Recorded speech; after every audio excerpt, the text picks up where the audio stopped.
school gymnasium.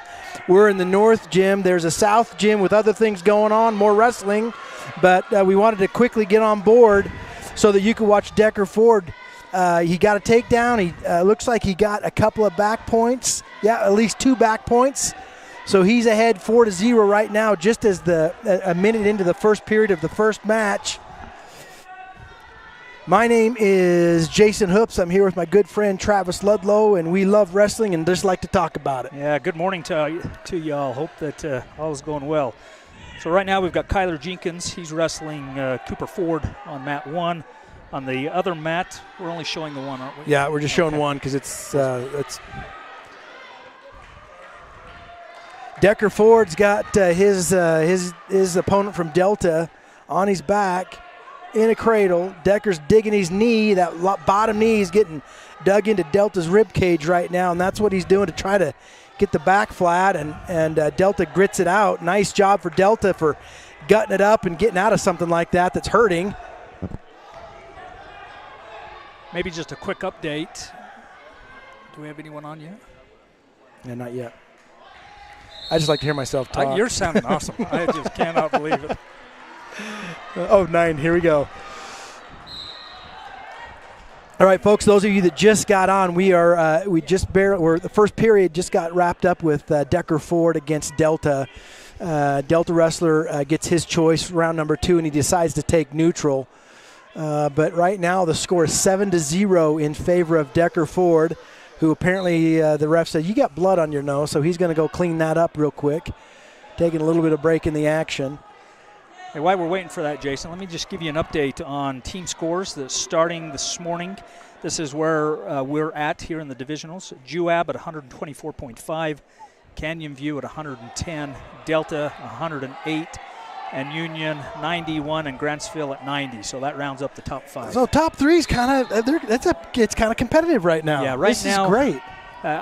Yes, I've got a theory for that, but I won't share it online. Well, it's probably going to get busted wide open here this round, but we'll see. We'll see. Yeah, we'll see what happens. Decker with a nice slide by, didn't go anywhere, but a nice slide by nonetheless. And he's got both arms controlled, and he just did a forward trip and planted Delta right on his nose. Right on his head. And now they're back up on their feet, and he's just stuffing his head. And Delta with a shot underneath. He just kind of ducks underneath that, and Decker's with a head in the hole, far leg, and put him on his back. Delta on his back. Nice pin by Mr. Decker Ford to start the festivities. So we're going to get in that pin, you're going to get pin points as well as you're going to get some advancement points going automatically to where Cooper will receive second place points going into the final match. Okay. Well, just so you know, there's a north and a south gym here. And in the north gym, it is semifinals and finals. In the south gym, it's all the consolation matches. And so there was a little hallway. There's a little hallway in between that we could kind of set up. We could kind of set up and cover both, but it's not as good. So we picked the gym where the championship rounds are happening and hope that we catch as much wrestling as we can. So on the mat right now is Mr. Ladd Holman doing his jump, and it looks a lot like David Taylor. I just think he looks like David Taylor. He's built like David Taylor, kind of wrestles like David Taylor. On mat 2, Jason, I'll cover Braxton, keep the folks. Okay. So we've got two wrestlers in the semifinals, both on mat 1, 2. Ladd on 1, Braxton Blackett or Jiggy, he's known on mat 2. So I'll keep people aware on that one. Okay, and then Ladd kind of did not a head in the hole, but a head and a near leg dump, kind of head in the ribs, and looks like he's already got some back points. They haven't been awarded yet, but he's just trying to lock it up and get a pin out of the deal. On mat 2, Braxton was taken down, so Union is up 2-0 on that mat. All right, Ladd score 4-0 right now. He's got a crossface and turned it into a barbed wire, and he caught it. It looks like he caught it before his opponent could roll through. Opponent's doing everything he can to get his arm dug through there, and he does, and so there's 3 back points for Ladd, 7-0. Still on mat 2, Braxton down 2-0. He's on the bottom. Union is riding him on top. Braxton stands up, tries to get away, taking him back down to the mat.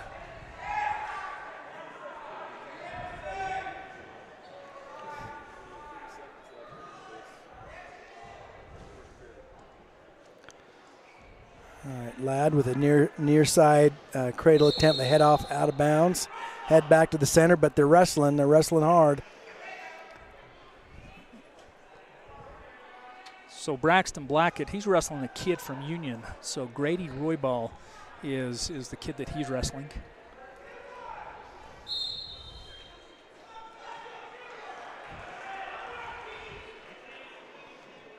All right, Ladd looking for that near side cradle again, and he's got it. He just runs it. He gets things locked up, and he smells some blood in the water, and he goes. And back points are happening. He's got at least 2 of them right now. No, 3. He's got 3. The ref's indicating he's got 3 back points. Coming to the end of the first period with Blackett and Union still 2-1. So Blackett at the end of period 1 got an escape. He's now on top riding Union. On the left side of the gym, from our perspective, finished up the first round. Ladd's ahead 10-0 right now. Ladd chooses down.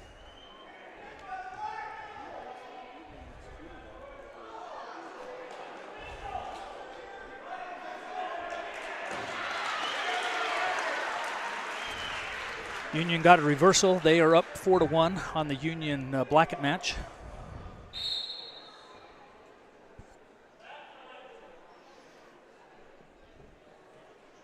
Ladd with a sit out, turn in, and he catches his opponent high and hooks an arm, and now he's out in the front headlock position. And they give him a reversal. Now he's looking at back points, going out of bounds though. But as long as Ladd's got toes inside the cylinder, now he's out of bounds. So when I say the cylinder, his toes actually don't have to be touching the mat. Imagine an invisible cylinder going up on the outside circle. If that was a cylinder that was invisible that went up, as long as his toes are inside of that cylinder, even if it's up off the ground, it still counts as inbounds. All right, Ladd at 14-0 right now with a minute and a half left in this second period. So 1 point out of Ladd, and that earns if he gets any more back points, it's a technical pin. But Ladd will do everything he can to get an official pin. So there's a technical pin, there's a pin. On mat 2, we're kind of at a pause. I think there's a question on that reversal. Ryan is speaking to the 2 refs. We'll get to the bottom of that as soon as we have that on mat 2.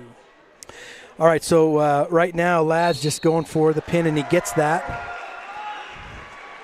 So additional team points for the pin, advancement points for Ladd. So far, so good. Yeah. Do what? 2 for 2 now, right? 2 for 2. 2 for 2, and now we got Juab on Juab right here. This is These are the hardest matches because they're not fun. It's a no-win for all of us in the crowd. There's a winner and a loser for these wrestlers and for their parents, but for the rest of us, it kind of stinks to watch Juab wrestling Juab. Yeah, so we have Rowdy Peterson wrestling. Hayden Adams is who he's wrestling, both from Juab.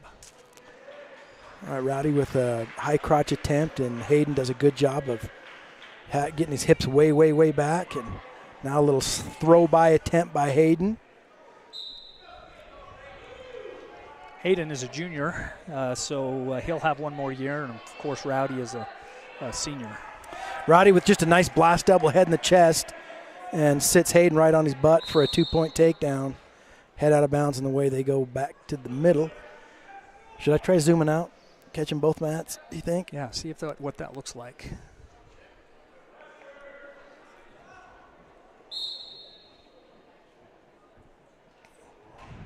So score is still 4-1, 30 seconds left in mat 2.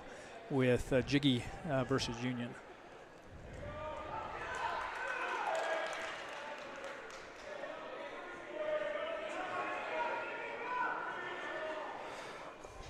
All right, Rowdy's getting some back points on Hayden.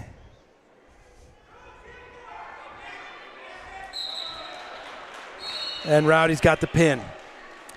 All right, looks like more JUAB. I figured the semifinals and finals would be the JUAB show. Yeah. So far it has been. And as if you've been on any of our other broadcasts, we do our level best not to sound like hometown announcers, even though we are, but it's just because we know these guys, and you start rooting for somebody. Wrestling's just more fun when you know somebody. Yeah, right? Absolutely. So, but we do love just awesome wrestling and courage and grit and just the grind of wrestling. And so, if we see something that we're gonna call it out, no matter what team they're on. But today's gonna be a big JUAB showcase. So we've got brothers wrestling on both mats. Cooper starting on mat 1. Cooper and Jiggy, huh? Yeah, Jiggy. We're in the third period, minute 45 to go, and the score's 4-1 for Union. He's on bottom. He gets an escape. He will be able to then have a chance to take him down, but he's got to do it, and he does. So now we are 4-2 with a minute 30 left in the match on mat number 2. Jiggy has got to take him down. Yeah, take down to tie it. Take down to tie it. And Cooper about does what they call a Winn-Dixie. And there's a nice scramble. Whoa! And Cooper comes up on his feet. Minute 9 left on match 2. Wow, what a cool Jiggy. Scramble there. That needs to be on the highlight reel. No points, but still cool. All right, Jiggy's in on a leg.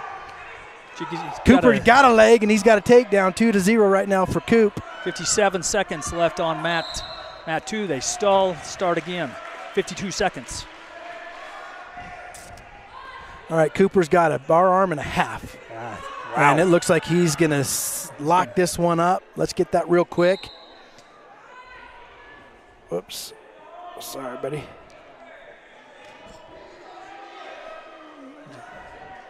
.43 seconds left on Jiggy's mat. We better get that, hadn't we? Let's get that one. He goes in for a single leg, misses. Got the arm, trying to get away, trying to whizzer. 26 seconds. Still plenty of time. He's got a lot of fight in him. Putting his hips down, trying to get away. All he's got to do is get behind him. He's got to spin behind. Pick it up. Got a leg. He's got to pick it up. 10 seconds left for Jiggy. What'd they call? I think there were some knee issues. So Cooper's getting more black points. Cooper's probably get himself and Cooper got himself a nice pin. Sorry we missed that, but there's some big stuff on the line right now for Jiggy. 8 seconds left. He just needs a takedown. That's all. I mean, he has 8 seconds. That doesn't leave time. He's got to move immediately, like he does. And he does. He gets in deep. He's past the head and the hands all the way to the hips. He's got to going out the back door. 3 seconds. That last 3 seconds ticked off like, whoa. Oh, what a great match, though. Okay, back over on the other mat. All right, on the next mat, we've got. That looks like Hayden Park from this. Is that? Yeah, okay. You're absolutely right. All right, Hayden gets some elevation, and he's just taking some time, so we can put him right on his back. I'm going to be nice to you and pin you.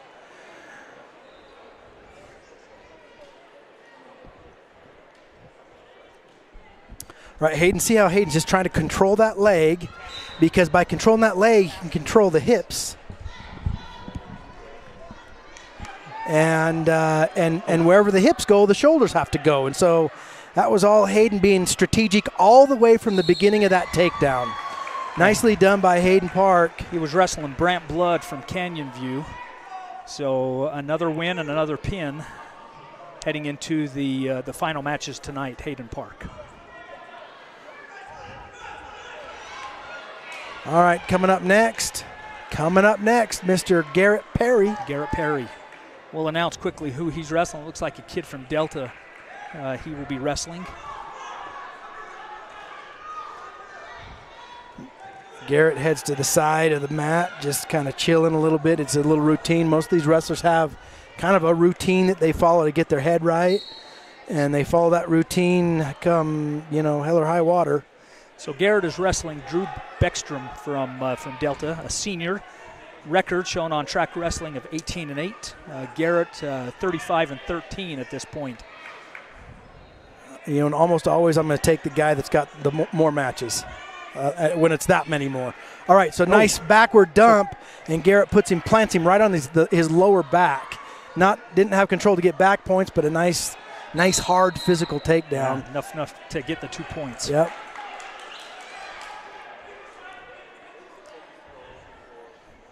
Already kind of seems like Juab wrestling with a little bit of a chip on their shoulder. A little bit grumpy. They have to. Got to cheer up. Juab, cheer up. Cheer them up. I say keep it up. Show the fire, bro. Yeah, that's right. Show the fangs. Show the flames. You can be a nice guy off the mat all day long, and we encourage that. On the mat, you still can't be nice. Yeah, be a good sport, but a vicious good sport. Yeah. All right, elevation by Mr. Garrett. Again, looks like he's got a hurty. Well, taking him to his back. See how Garrett's got that leg scooped up behind? That's the, I'm going to start calling it the Juab Turk. Got 2 points. The ref is showing at this point, or at least will get 2 as he, there he goes. 2, 3, 4, 5. Okay, so now he converted that to 3 points instead of 2. It's funny how as they and they've had some changes in college wrestling now. Apparently, well, not apparently, they can get 4 back points, and I think last year it was 2 and 4. This year, I don't know if it's 2, 3, and 4, or just 3 and 4 back points. They've changed the takedown to 3. To 3 points, and now they're changing. They're just setting a new precedent. I know. How can we keep up? I know, it's terrible. How can we yell "Pooh"? Garrett switches off to a front headlock or a headlock there. Yeah. Surprising. 24 seconds in Garrett's match, and that's a long time when you're getting your head pinched like that. Yeah. Oh, you can tell right there his body relaxed just enough and took him down. So good job, Garrett. Another pin for Juab. Good deal. Beckstrom is a well-known name from Delta.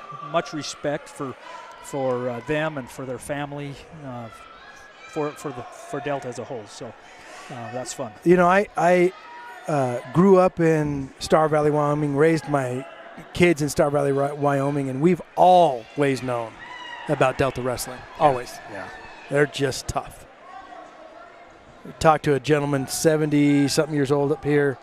Yeah, Mr. Cook. Mr. Right? Cook from Union. And we had a great wrestling. That's the nice thing is you could be 12 years old and a wrestler talking to somebody that's 78 years old and a former wrestler, and you got so much in common, you're best buddies. Yep. First time you meet.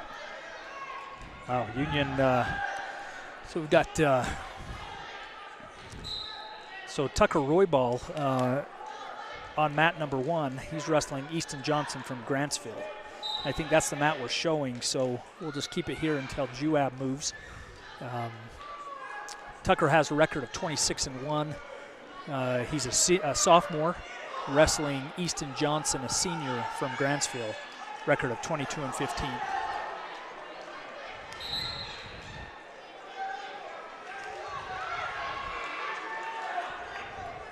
So this is the second Roybal. I wonder if they're brothers or cousins between Jiggy's match and now here on this match. Yeah, you just never know in these towns, huh? Wrestling towns, they have there's always a few names that for generations have been kind of wrestlers, and there's cousins and they're. Oh, nice transition there. Nice transition.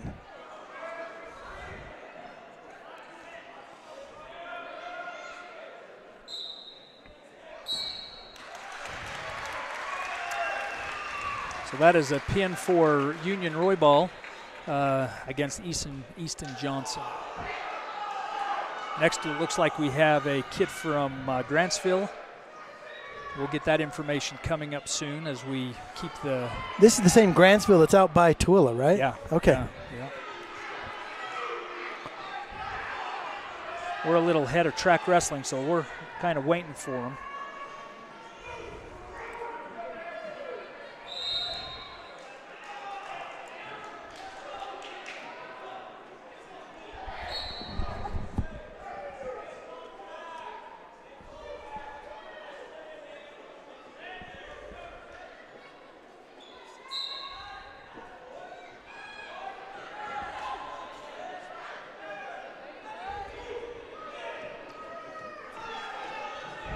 So we have Nathan Nicole versus Zach Powell from Grantsville. Nathan is a junior, 45-3, and Zach from Grantsville is a junior with a record of 14-9.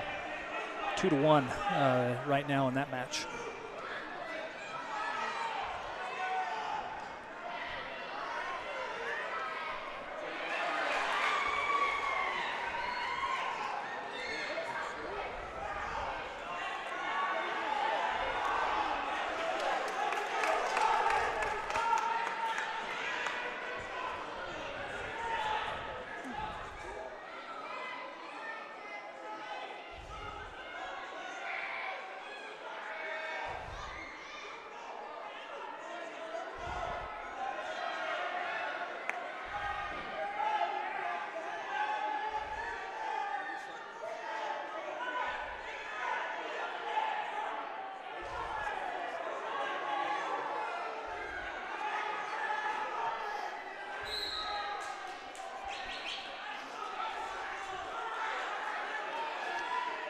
So team scores updated up to this point. GWAB 163.5, and Canyon View is our closest at 133.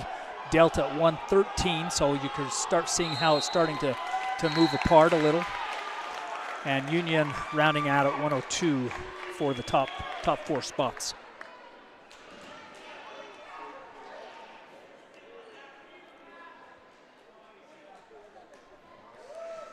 All right, on mat 2, we have Drake Johnson from GWAB. He's wrestling a kid from Union. We're going to get that information as quickly as we can, but here we go. Jason's already moved the camera. Oh, yeah. He's lightning quick. Not even scared. Not much gets past us, huh? The older you get, it's just the better you become. That's right. That's right. All right, so Drake, here they go.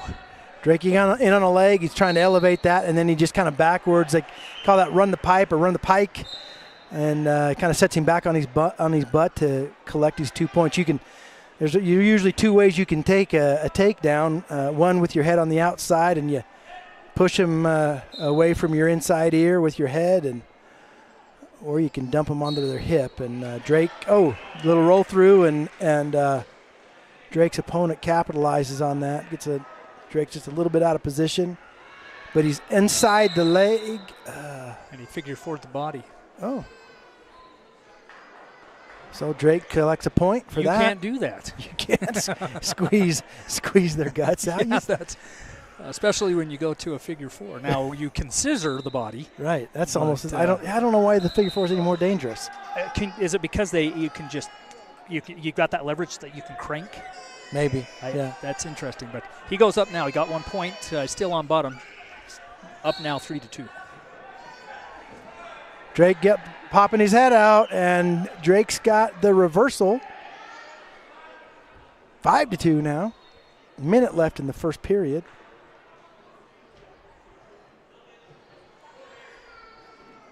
So as this match continues, we've got Lad Holman, 120, that just pinned his guy into the finals.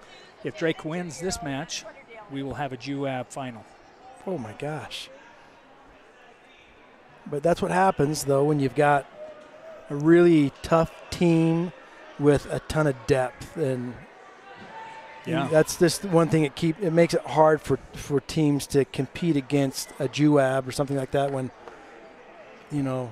they're so deep in every weight. Well, last year we had Gavin Reynolds. He wrestled Mr. Ingram in the finals, so we had a GWAB final last year. In the state final. At state. Wow. We've talked a lot about Holthouse, Benedict, and he's wrestled behind 2 4-time state champs as a sophomore, as a junior.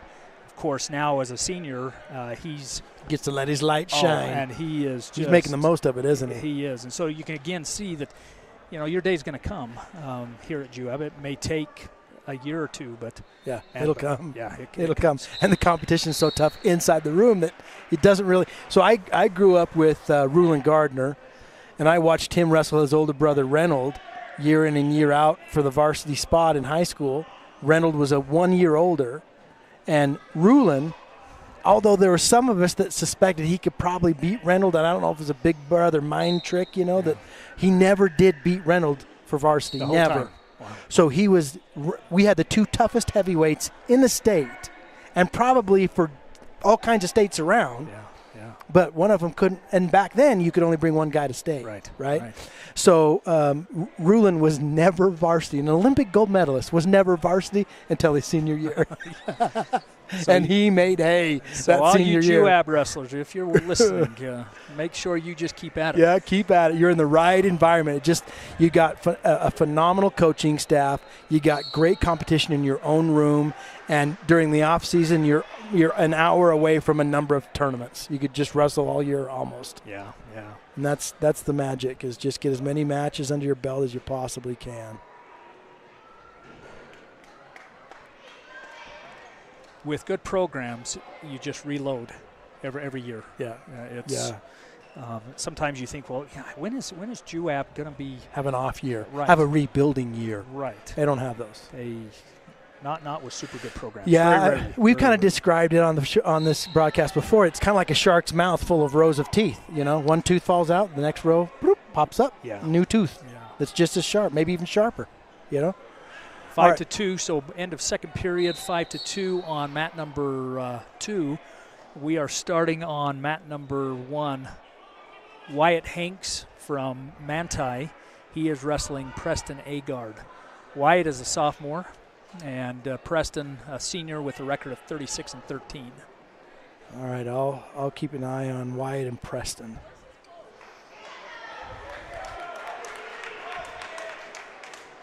So Union got a reversal. They're now score 4-5 against Drake. 17 seconds left in the second period. All right, Preston with a takedown. He just does a kind of a violent front headlock, sucks him in, and then kind of swings behind and wants to grab an ankle, head in the hole kind of a thing. And it was so quick that it kind of torqued Wyatt's knee a little bit, and the ref didn't like the look of it, so he let it. He stopped it. It's just potentially dangerous, and Preston does a lift return, mat return, but he does his thing, and gets him way up high, and then tries to scoop up that leg on the way down for a Turk. But Wyatt rolled through, chest kind of a chest belly wrap to the side for Preston. Now he's kind of head in the hole, and see how Wyatt's hipping down. His hip closest to Preston is down on the mat, and that's how he defends that head in the hole thing, is drop that closest hip. Drake just scored two reversals, so we're now 7-4 on, and also has him on his back going for a pin. With 1:20 left in the match on Drake's side. So score is now 7-4. The ref is holding 3 fingers on his hands, so he will score will be 10-4 when he comes out of this, if they come out of this. All right, Preston going for what we call kind of a banana split, I think is what but there's a different name for it now. But Preston doesn't care. He's just getting back points. On mat 2, we're 6-10. Drake got the 3-point near fall. Union got 2 points reversal. Union is up on top, 10-6. 52 seconds left. All right, on Preston's match, it looked like he was getting back points, but he got multiple one swipes. If the back is exposed the right way, the ref starts swiping his hand. Then if it comes, goes back to like 90 degrees, the ref has to stop and then start a fresh new set of swipes. So a lot of times in the crowd, it looks like he swiped his hand 2 or 3 times, but he might have just restarted the swipes 2 or 3 times. So anyway, so he didn't get to any back points there, but he just got a reversal, so it's now 4-0. 1:35 left in the second period. Quickly giving an update on mat 2, 20 seconds left. Union has a bar arm trying to turn Drake. If Drake holds out for the next 13 seconds, he will move to the final match. So Drake's the one that's 10, right? Drake's ahead there? Okay, Drake good. Is 10. Good. Drake is 10, Union is 6. And that is going to do it. All right, Agard is put a crank on that guy's arm and said, I'll either tear your arm off or you can go on your back. And his opponent, Wyatt, said, I'll go on my back. And Agard's got 1 minute and change left in this second period, and Wyatt's in a bad spot. All right. Great job, Drake.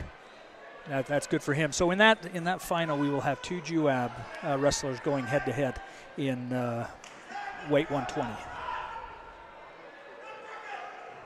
What a great problem to have. Yeah. That's first world problems right there. That is true. All right. So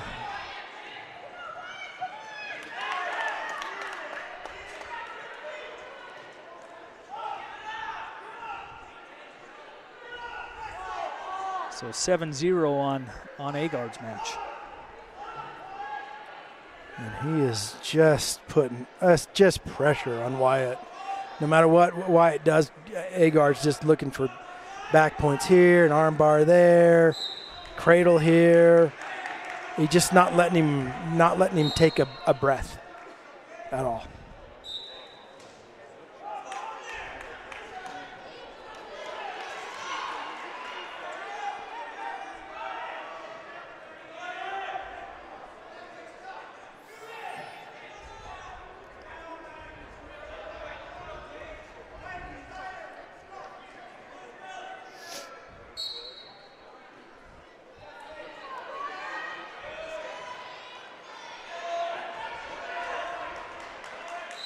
Oh, cool. I hope you could see that. Well, why are we got two mats on here right now? Preston just did a nice, I don't know what Juab calls that, but he just kind of chest belly wrapped him over. Anyway, I won't slaughter it, but just that was such a nice little transition for Agard. Starting on mat 2, we have Tegan Anderson from JUAB. He will be wrestling Cole Cavallari from Canyon View. He's a sophomore, 31-10. Tegan is a sophomore, 23-7. All right, Preston got 2 more back points. It's 12-0 right now in favor of Preston with a minute and change left on the clock for the match. All right, Preston's going for another chunk of back points, but Wyatt does a good job. So Preston just says, I'm going to, Preston's just tormenting Wyatt. Wyatt, you know, you get to that point where there's some guys just slinging stuff at you so hard and fast you can't keep track of what's happening. And when a hand fighter's really good at hand fighting, and hand fighting means banging their head, tugging and pulling, twisting, and moving their shoulders and getting them to step and getting them to put weight on one hand or turn their head this way or turn their head that way, it wears you out. Yeah, it's exhausting. Ooh, look at that. That's a cradle with that. Look at his knee just digging in the side of Wyatt's rib cage. 10 seconds left. Wyatt's looking for a pin. He's got a technical pin no matter what. There's the technical right there. There okay. We go. So quickly, just an update on Tegan. Canyon View took Tegan down. Score is 2-0. 1 minute left in the first period. All right, we're looking at a knee or an ankle right now. I think a knee. I think we've got a twist of a knee here. Our friend Mr. Cook that was chatting with us before we started, he says, well, how awesome is that you got an orthopedic surgeon for a coach? And I said, the funny thing is we got another guy. Is it Dr. Johnson? Mark? Dr. Jones. Jones, that's right. Yeah. I knew I had the last name wrong. But yeah, he's, and I don't know if he's an official coach, but I think he is. Yeah, he's right there. He's a family doctor. Yep.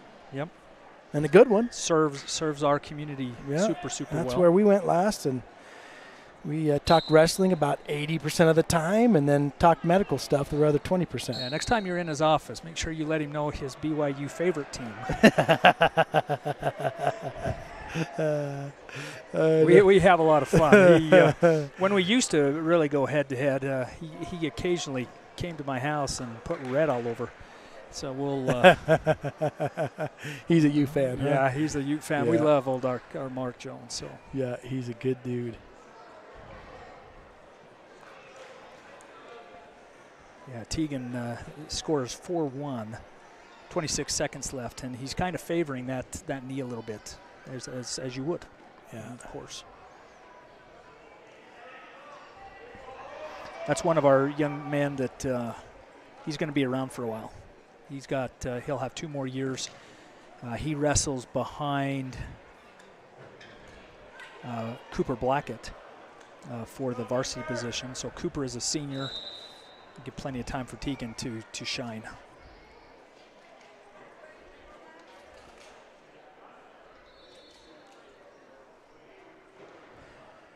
So after the semis, are they going to go right into the finals? Or are they going to take a break? I think how I understand, so we've got consolation going into the other gym. They'll hit consolation, a full round of consolation again right after this semifinal match.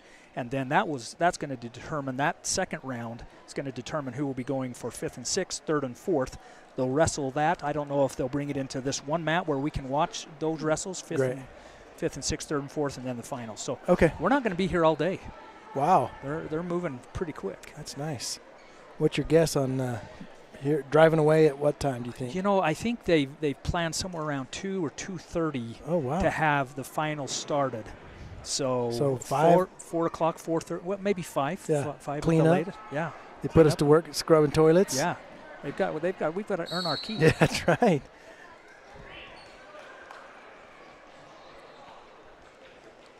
It's been awesome this year. No matter what high school, we try to call ahead and let the high school know we're coming, and to get prepare a wireless connection for us that is suitable for streaming, because sometimes the guest network is not, and partly because everybody's on it. Yeah, highly used. A lot of times it doesn't have enough bandwidth for streaming, and so we like to have them put us on a private network that's better for streaming. And anyway, so it's just been every school we've been to has been nothing but super helpful.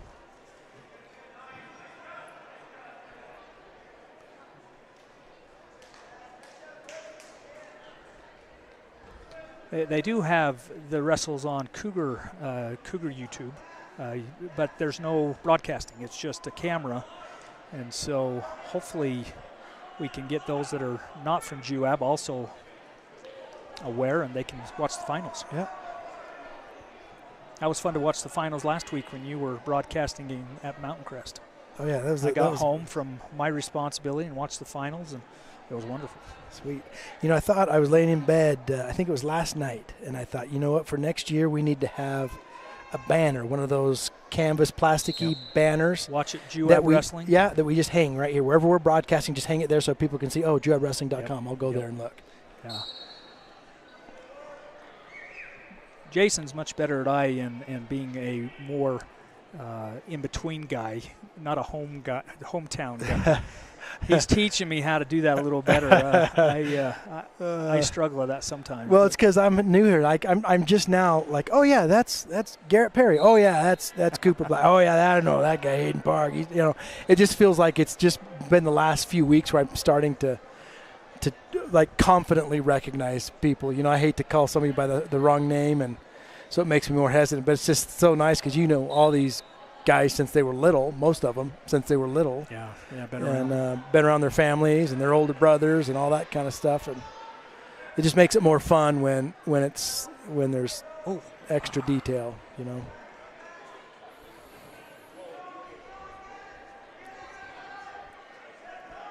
4 seconds left in the second period here. Score is 11-1. Now it's 14-1. 14-1.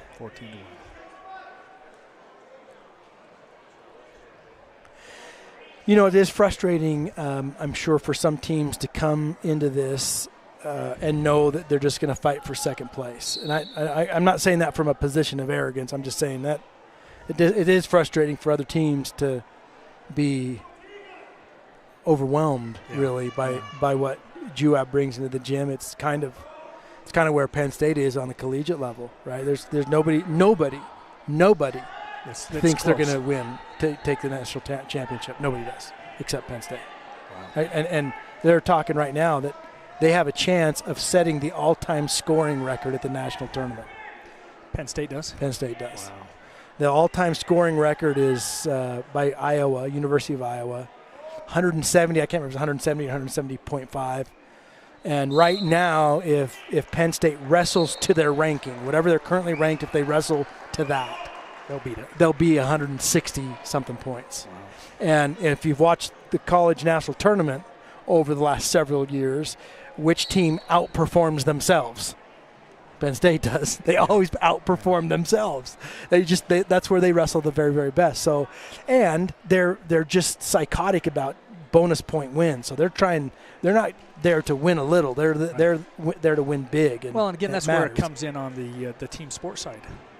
Wrestling is an individual sport, no doubt, but it is a team sport, and those are the things that the teams do to elevate their team. And it makes it fun for the crowd too when you realize what's going on from a team perspective. And so you see a guy out there wrestling, and you don't realize he's doing some things so that his team, he could just go take the path of least resistance and get the win and serve his own interests, or he can put himself at risk a little bit and start pouring on the points so that his team benefits from it. And that's where I think that's actually one of the secrets of success for Penn State is I think they wrestle more carefree than any other group I've ever seen anywhere. They just go full send, right? They just throw it all out there and they go.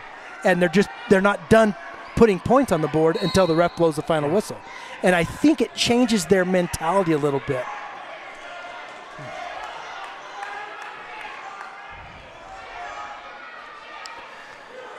All right, it looks like we're going to have a JUAB guy lining up on mat number 1. Porter Anderson is on deck there.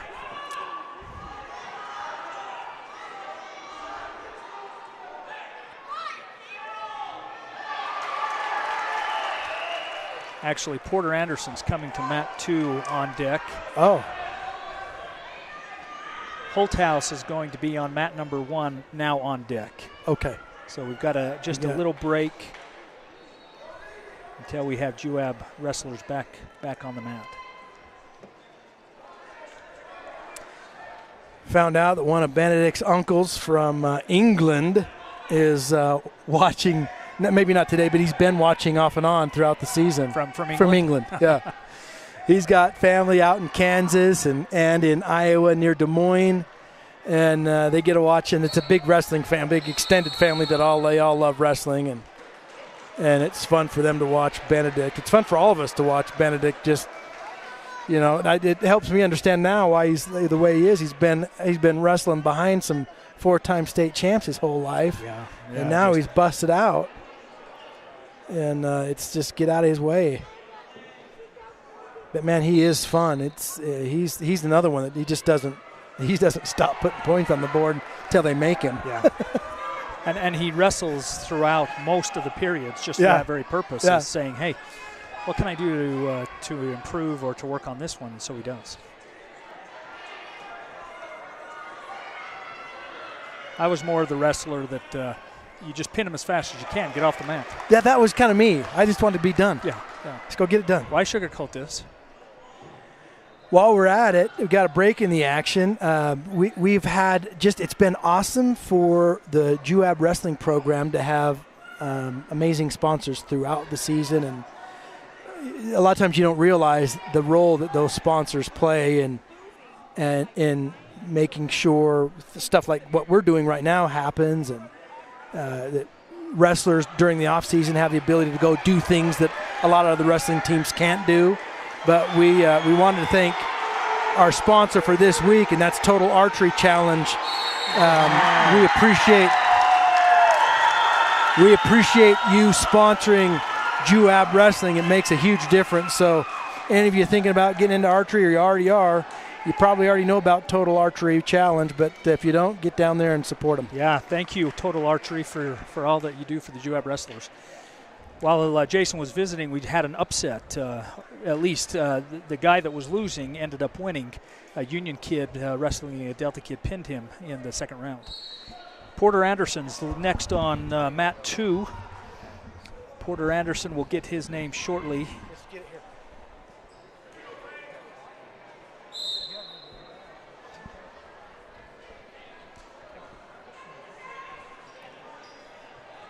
Hold on, wait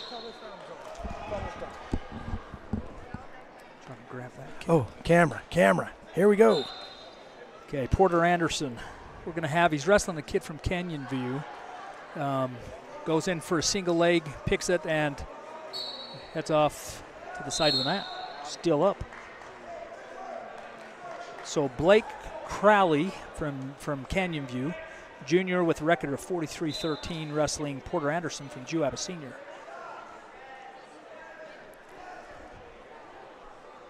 Where is Canyon View? Canyon View is Cedar City. Oh.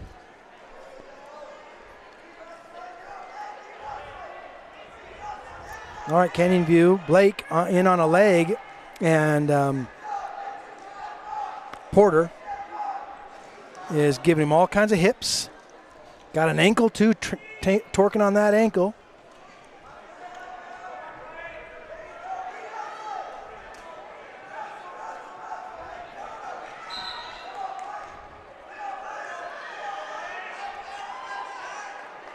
Oh, and Porter, Blake from Canyon View comes out of that scramble with a takedown. He got his leg in, and that allowed him to meet the criteria to get a takedown there.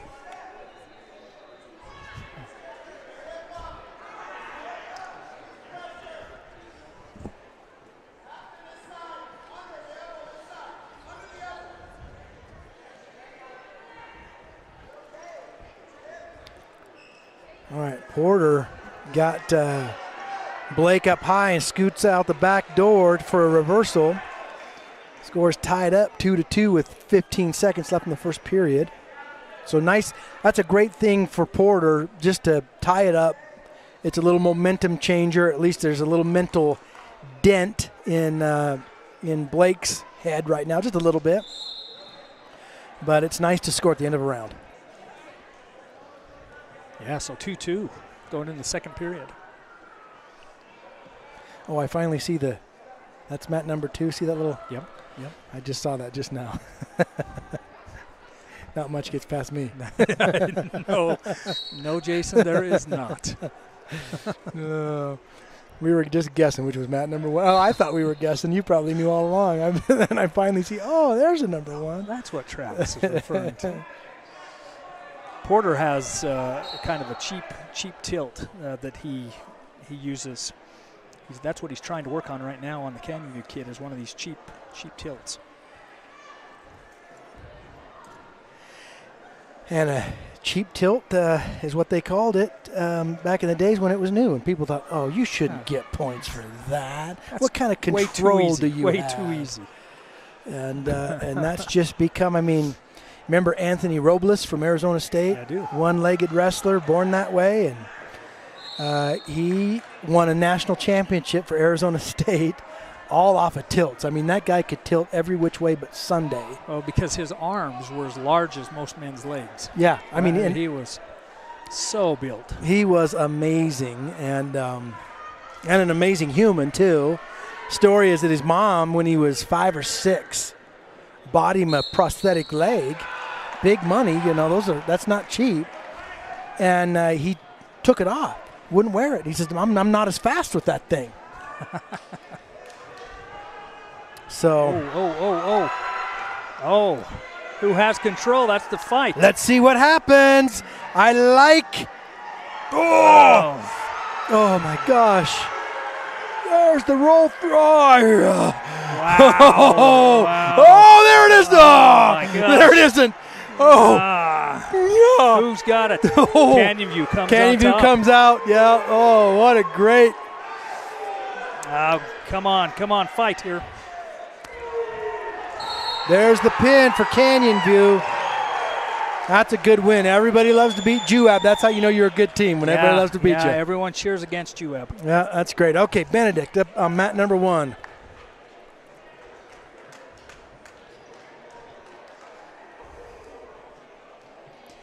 So we have on Benedict, he's wrestling Trevin Davis, a senior from Union.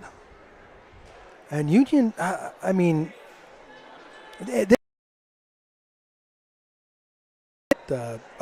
Benedict on a nice takedown, just boom. Kind of runs through that thing, but good job by Union to kind of come out of there he's got a seat belt. Benedict has a whizzer. Union had what's called a seat belt, and the ref, blood by, I didn't know Benedict bled, but he does apparently. Blood time by Mr. Benedict. Coach Holman's right behind him with a wad of cotton to stuff up his nose. Oh, there's Dr. Jones.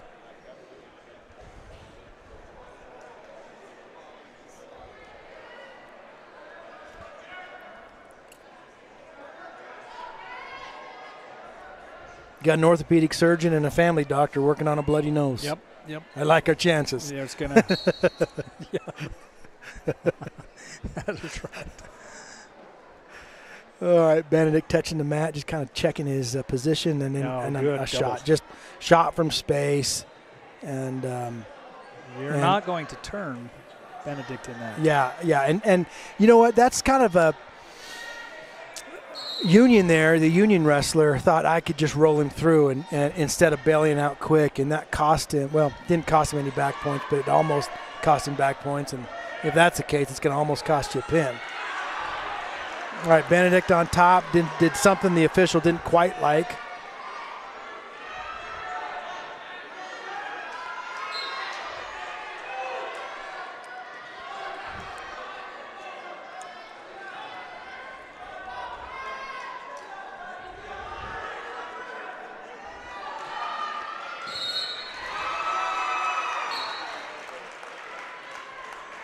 The official didn't like where Benedict was putting his hand. He wanted it more on the elbow, apparently. All right, Benedict with a roll-through tilt, and Union does a good job of rolling through that. Benedict's just putting some pressure on him. Benedict's got a leg in. Now he's doing a power half. See that? He uses one arm to leverage, kind of lever his shoulder up and head down. Benedict's kind of scooping in another leg right there on the near side closest to the camera. But look at how that wrestler had his just arm torqued behind his own head. And that's one of the things that you think when it comes to wrestlers, almost all of them have shoulder damage. Yeah. Whether it holds them up or not, but almost all of them are going to have some shoulder damage that they will feel later in life. It may take and it's from that 50. kind of stuff. Yeah.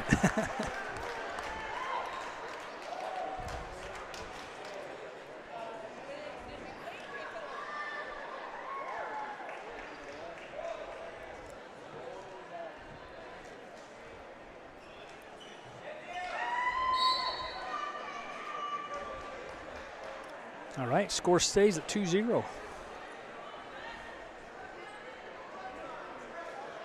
More blood time to clean up Benedict's nose. Blood time is a funny thing. You've got 5 minutes of blood time, and that's an eternity. And because all that counts is while the blood is flowing. So you can take as much time as you want to clean up the mess. But while the blood is flowing, you got 5 minutes. So as soon as you put a plug in, time stops.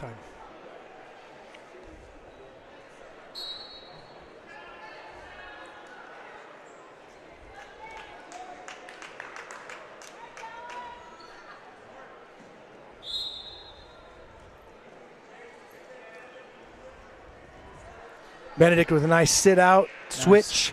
Nice. 4-0, 1 minute and 40 left in this second period. I was looking away when that little scramble happened, but Union is out in front, trying to get behind and steal a reversal, but Benedict up on his feet and instead just gave an escape to Union. Now he's in on a leg, kind of a high crotch, and Union's trying to just chest wrap, crotch lock, anything, and Benedict just keeps climbing up, pressuring in, climbing up until he's got his hips controlled. And then he went up above his hips and got a leg hooked. It doesn't surprise anybody by now to see Juab with that inside leg scooped up like that, trying to control and turn the hips over. And if the hips get turned over, then the back has to follow. Oh. All right, 2 back points for no, they didn't give him any back points. They just gave the reversal to Union there. So 4-3 in favor of Mr. Benedict. And Union's up way high. Benedict knows it. Benedict's trying to, and it looks like, oh, he's in trouble. There we go. Yeah, Benedict was just patient. I think Benedict was not breathing right there because of just the crank on his own neck. But I don't think Benedict cared about breathing as long as he. Okay, there we go. So he did have 2 near fall. They just didn't. They were slow to award it. So we're now 8-3. All right. So Benedict's way out there, 5 points ahead, heading into the 3rd period now. And I don't know who chose neutral there, but they chose neutral. Union. Yep. So makes sense though, right? Remember, so 8-3.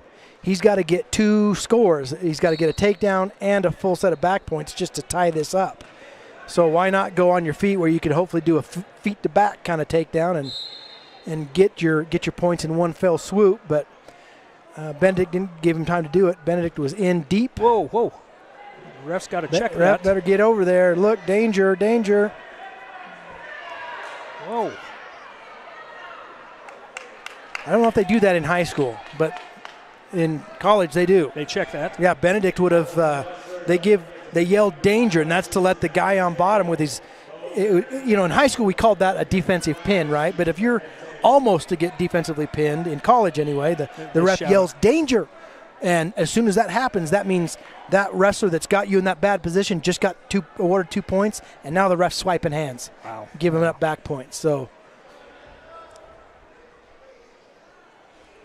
I guess I don't think they do that in high school. It's either a technical pin or nothing, or a defensive pin. I'm sorry, it's either a defensive pin or nothing. I think, just because I haven't. I've never heard any of them yell danger. But right.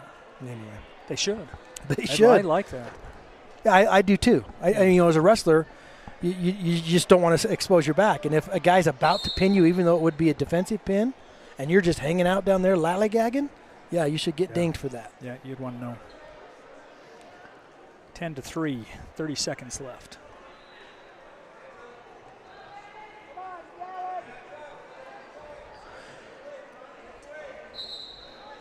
So Trevin Davis, the Union wrestler, he's a senior this year. His record is 19-7. Well, you can tell the guy's tough. I mean, Benedict is something else. Yeah. And it's not very often that you see Benedict in the 3rd period with somebody. Right. And he's ahead 10-3, and a lot of people would say, well, that's, Benedict's way out ahead. And, yeah, he is, but most of the time Benedict's off the mat and, sucking on a Gatorade by now. Getting points. That's going to make that a major. I don't know how exactly the scores. I know they get some half points in tournaments for majors. I mean, you break it up into decimals in tournaments, but he just got to pull out your fractions calculator. So he got advancement points. He got major points. So a good score for JUAB. I know coaches, old friends that are coaches that. Richard Hoops is the guy that comes to my mind. Coached in Star Valley for a million years, won 1 million state championships, and that guy is just a walking tournament calculator. And almost like you could just ask him, okay, what's the score right now? Oh, well, based on this pattern, and he's just calculating everything in his head like a grand chess master. He just got it all figured out, and I've never been able to do that. All right, we're hanging out a little bit for JUAB to put another wrestler on the mat for us. I hope excuse me for that. I hope everybody, when you meet a JUAB wrestler, you thank him for putting it all out on the mat. It's just nice for all of us as spectators. We're not the ones that are grinding through multiple practices a day. We're not the ones who've just cutting weight, and for them to just go out there and be brave and courageous is just, for me anyway, it's pretty darn inspiring. And these guys are young enough; they don't know that this is something that they will reminisce about the rest of their lives and wish they were healthy enough or young enough or flexible enough to go do all that stuff. But for right now, they're putting it all on the line, and the rest of us get to enjoy the fruits of their labor. That is for sure. That is for sure. Ty Blackburn wrestling Coulter Bloomfield from Delta. Both wrestlers are seniors. Ty has a record of 29-16, and Coulter 18-18. Oh, good. Kind of helps us tonight. Thanks for sharing. I mean, just giving us records of each wrestler and grades. It's just kind of nice to just think about that as we're going into this, because a lot of that just helps us know who. It's fun to know who the underdog is. It's fun to know how we match up over the course of a season. Ty Blackburn is he's fun to watch as a heavyweight. The guy just he's fleet of foot. Fleet. Yeah, I mean, he's a big man, but weight and it's just fun to watch an athlete's feet, the way their footwork, and they just do things that they shouldn't be able to do because their footwork is so awesome, and they're not thinking about it, but they just do it. But Ty Blackburn's one of those heavyweights that's just fun to watch. I grew up with one of those, Rulon Gardner. Yeah. Who big, fast, and light. Olympic gold medals. If you want to judge a book by its cover, do it to your peril. You know. Right. And it was so fun to watch guys tease him, and then he'd just tear their arm off. And one time before we realized Rulon Gardner was Olympic material, we were at a tournament in Green River, Wyoming, and Reynolds was sick that week. And so Rulon was varsity. I think he was a sophomore. I think freshman or sophomore. And he had to wrestle a guy named Bobby Henderson from Rock Springs, who was nationally ranked as a Greco-Roman wrestler. I think it was number 3 in the nation, Greco-Roman. And Rulon was pasty white because he was so scared. I mean, literally white in the face. And I'm standing next to him, and I instantly realized, unless he gets his head switched around, he's going to get whipped. And I don't know where this idea came from, but it came out of the sky, hit me in the head, and he has a sister named Marcella. And I said, Rulon, is that the guy you got to wrestle over there? I knew exactly who he had to wrestle, but I pretended I was just playing dumb. Rulon, is that the guy you had to wrestle over there? And Rulon goes, yeah. Still scared to death. And I said, that's the guy that I heard saying some crap about Marcella. And Rulon's face went from scared to mad. He's like, what'd you say? And I said, I don't even want to tell you. You got to focus on wrestling, Reynolds, but it was awful what I heard him say about Marcella. What did you say? I mean, anyway, and by the time Reynolds went out there, he was practically flowing. He was so mad at this guy for saying things about Marcella. And then he goes out there, and he just proceeded to rip this guy's limbs off, just tore him apart. And at the beginning of the second round, Reynolds he was doing a spiral ride, had an arm, and he literally was going to break it. And this guy jumped to his own back to keep from getting his arm ripped off and got a pin. So Rulon pinned that guy at the beginning of the second period, and the rest of us are just standing there with our eyes and our jaws open. And I remember turning to my dad, who was one of our coaches. I says, Dad, we're going to see Rulon in the Olympics someday. And so we did. And we did. Oh, my gosh. And that was the first time we realized there's something about Rulon. One, don't get him mad. Don't tease his sister.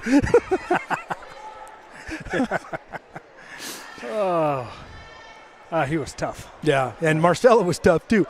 But they had another sister, Diane, who was tougher than both of them, Reynolds and Rulon. And they would both admit that. At the time, Diane probably could have whipped him. Okay, where are we at? Sorry, everybody. Ty Blackburn. We're 1-0. Juab Ty got an escape at the beginning of the second period, and now it's 1-0. 1-0 with 10 seconds left in this second period. And by the way, this is the way a lot of heavyweight matches turn out.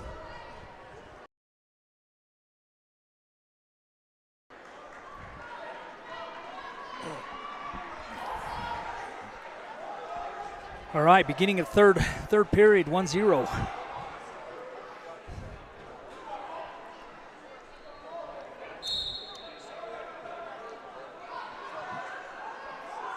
But the reason why Rulon Gardner came up is Ty Blackburn kind of reminds me of Rulon. He's athletic, like a Rulon Gardner is. And Rulon was, he was back in the day. Remember when the Chicago Bears had the refrigerator Perry? And they'd run plays with, if they were at a goal line, they'd run refrigerator Perry. And Ty's going to turn. Ty's looking for back points. He's just trying to there, twist and he's got it. Oh, he's got it. He's going to say, no, you're not going to get off your back. He's got to pull him back. Minute and 10, 15, and Ty's now cinched it up. Yeah, repositioning there. He's cinched it up. There's the pin for Ty Blackburn. Excellent stuff. Ty was wrestling Coulter Bloomfield. So good pin. He got advancement points. He got pin points. And so that will help with the team score. So Rulon Gardner was an offensive lineman and defensive lineman, whatever he wanted to do. But because of Refrigerator Perry, we got inspired. Gave him the ball to put him as a running back. And one time in practice, when we were just starting to figure this out, they decided to run Rulon right up the middle. And I'm a linebacker. I'm soaking wet, 160 pounds. And everybody gets out of the way, and it's just me. So I hit him in the knees as hard as I can. And I saw stars, I saw black, I saw dead ancestors, and when I came to, my big metal face mask was there's a dent all the way into my nose, and I could hear birds tweeting. It was terrible. All right, Hosea. Yeah, now he's currently wrestling a Canyon View wrestler. Isaiah's another one. Was it last weekend at that Mountain Crest tournament? I thought he was just on his way to giving up back points, and he was just baiting the guy. But he had one of those rolls. Oh, like that, right there, like that, and they awarded him 1 point, neutral. Very good, as they should. Yeah, that was good, as they should. He is very good at that move. The guy thinks he has an advantage. He's turning, and then he just automatically rolls through it, sits out of it, and makes the twist.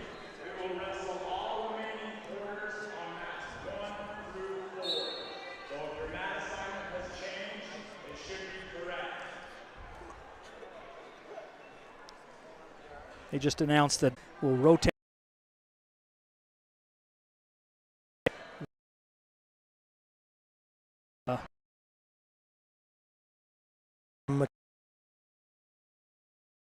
Jim.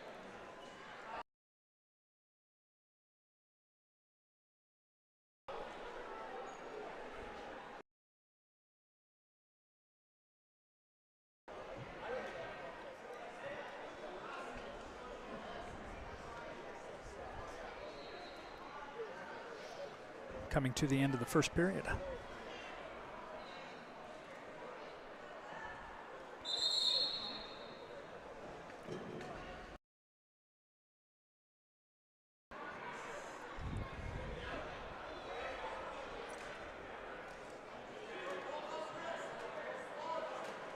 We were talking earlier about Penn State and their possibly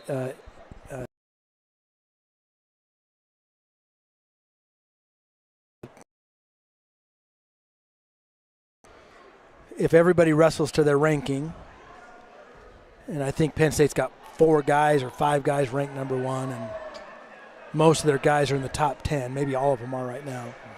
But if they wrestle to their ranking, back points. Twist. Back points. So he's going to get two reversal. Yeah, you can't sleep on Isaiah. I'm not exactly sure.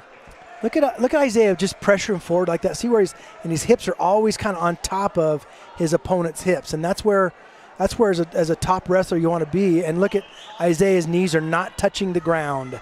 That's forcing his opponent to carry every pound of Isaiah, not just his body weight, but all the pressure he's digging in with his toes. See Isaiah just digging in with his toes. Right there, that is textbook top wrestling. And on top, he's just working on a half. Currently score is 5-2. 45 seconds left in the second period. And his Canyon View wrestler has just about had enough. And now it looks like Isaiah broke him a little bit, it looked like. And there's going to be the pin because you can't. 27 seconds. Yeah, there's it is. Got to hold that. So once again, in the final matches that we will watch later this afternoon, we'll have 2 JUAB heavyweights going for the championship. Wow. So that will be 2 weights, 120 with Ladd Holman and Drake Johnson, and then also at heavyweight. Wow. So that's kind of fun to watch. Great. Well, we're going to just so that we can with these live streams, as soon as you end a stream, it kind of puts a bow on it and then posts it online somewhere. These have been kind of hard to find, unfortunately, but you could go to JUAB's wrestling channel on YouTube, JUAB Wrestling Club. You could go to SVI Sports Network. If you look that up in Google, that's where they automatically post. But anyway, it's kind of nice for later on if we chunk these up into separate little broadcasts. So we're going to hit the end button right now, and that will kind of package this first round, this semifinal round, up into one package. And then when we start seeing JUAB wrestlers show up in these consolation matches that'll spill over to here, we'll show those. And as I say that, yeah, we've got coming up on with the move, we have 2 JUAB wrestlers coming to mat 2. If we want to stop it, we can.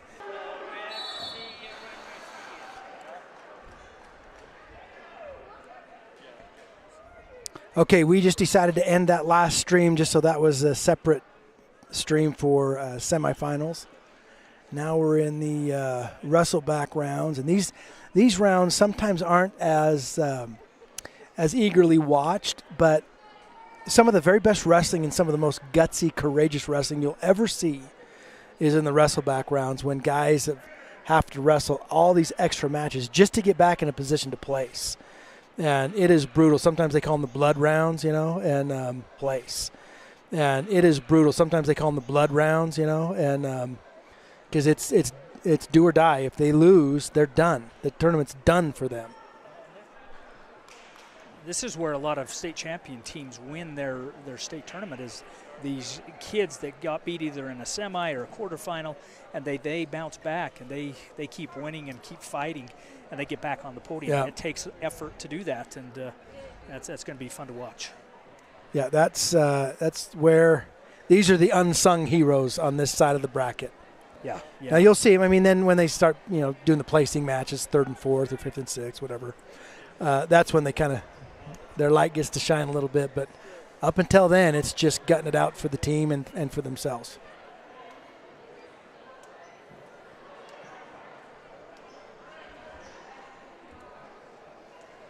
Yeah, so now we have 2 JUAB wrestlers. Porter Wolforth, he's a senior. He's wrestling against our own Oxley Yama. Scores 4-2 right now. 4-2. Winner advances. Loser of the match is done, at least for today. And I think they would place in the top 7 or 8, so they'll still go to state, but they done wrestling for the day, huh? They'll be done wrestling, I understand. Okay. I can see Mama Yama and Daddy Yama over in the JUAB part of the crowd watching Oxley.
in these kind of situations, some of you might be wondering, what do the coaches do? And almost all of the time, no matter where you're at, what level of wrestling you're at, the coaches just sit there patiently and let the wrestlers figure it out. Yeah, yeah. They go neutral fairly quick. Yeah, yeah, and that's the way they have to do it.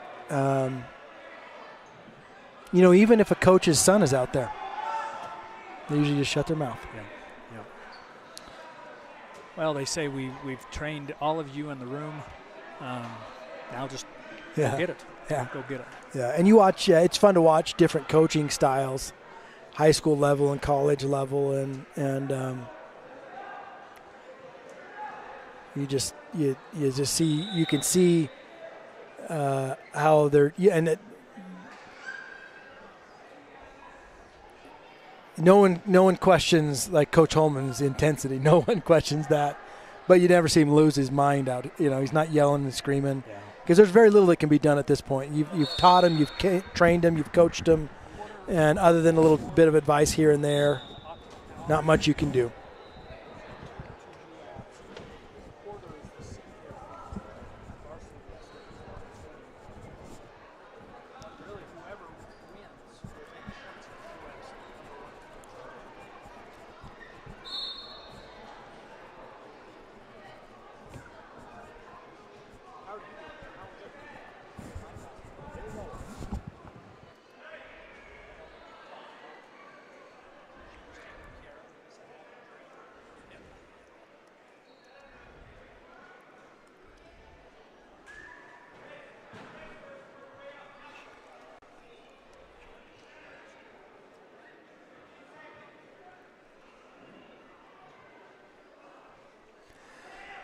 All right, good 5-3 right now, and I think that is in favor of Porter.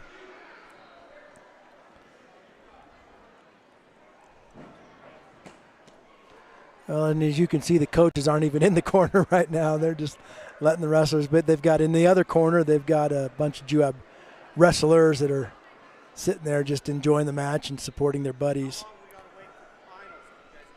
We want to give another shout out to this week's sponsor, Total Archery Challenge. They are based out of Mona, so just north of Nephi, part of the same community essentially. Those everybody comes into the same high school and the same middle school. Those are fun places to be from. But they do archery events all over the country, hence the Total Archery Challenge. And big sponsors of veterans, and they hold an event annually that's especially for veterans. And so people that support veterans and businesses that support veterans ought to be all of our friends. So even if you're not into archery, maybe give them a shout out or a nod or a thank you if you know who they are when next time you see them. Yeah, that's fun. Thank you. And that's it. That's the match.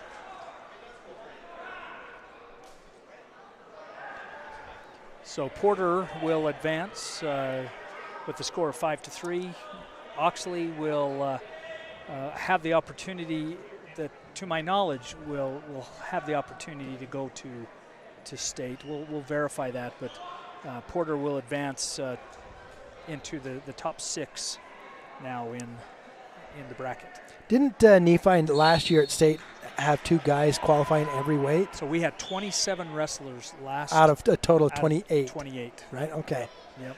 And it's hard to be beat when you've got that many guys swarming the state tournament. Yeah, it's.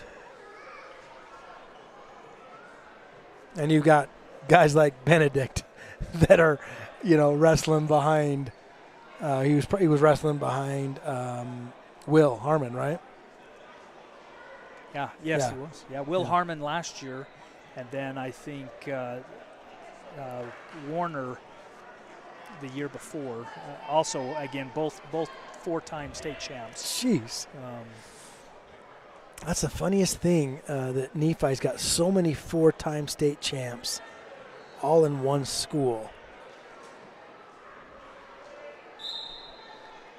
All right, on mat 1, we've got Staten Shepherd He's getting ready to wrestle Caleb Stevenson from Delta. Caleb is a senior this year, record 11-10 according to Track Wrestling, and Stanton Shepard is a junior, so we'll have him next year. And so good to have Stanton out. Stanton with a takedown in about the first 10 seconds of that match, and he's kind of scooping legs in, but his hips are off to the side, and he's falling off to the side, and he doesn't want to be there, but he goes out of bounds. And I think Coach Seeley's given Stanton a little reminder, don't do it that way.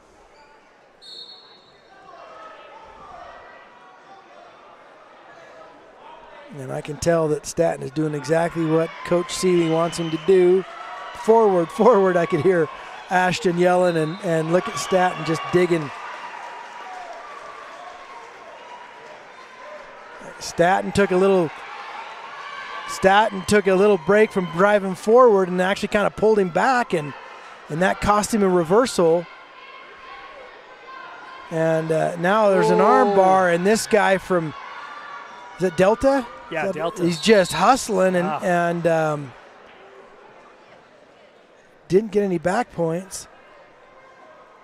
But had there been some mat left over, some mat room, he would have.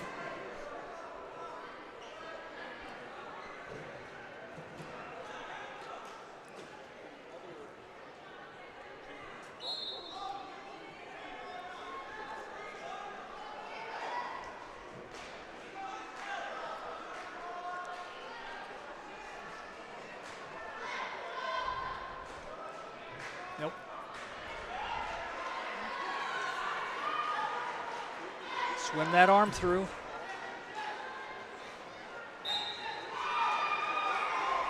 Nice.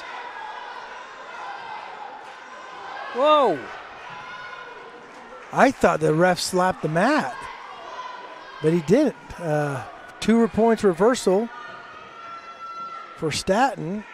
So we've got a tied 4-4 match here. Jeez, that's a lot of moving and shaking out there, and we're not even done with the first period yet.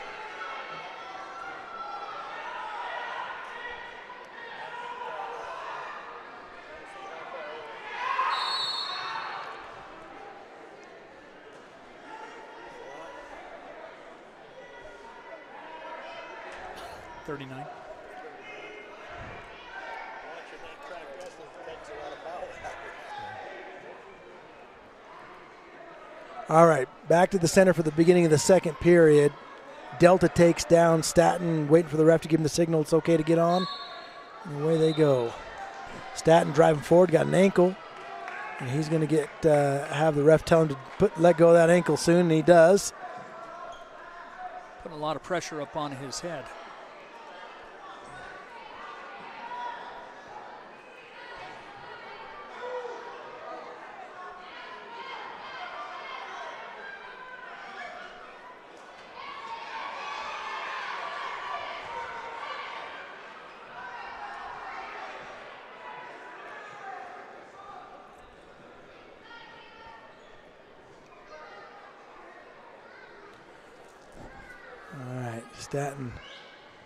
Stanton's got his weight forward.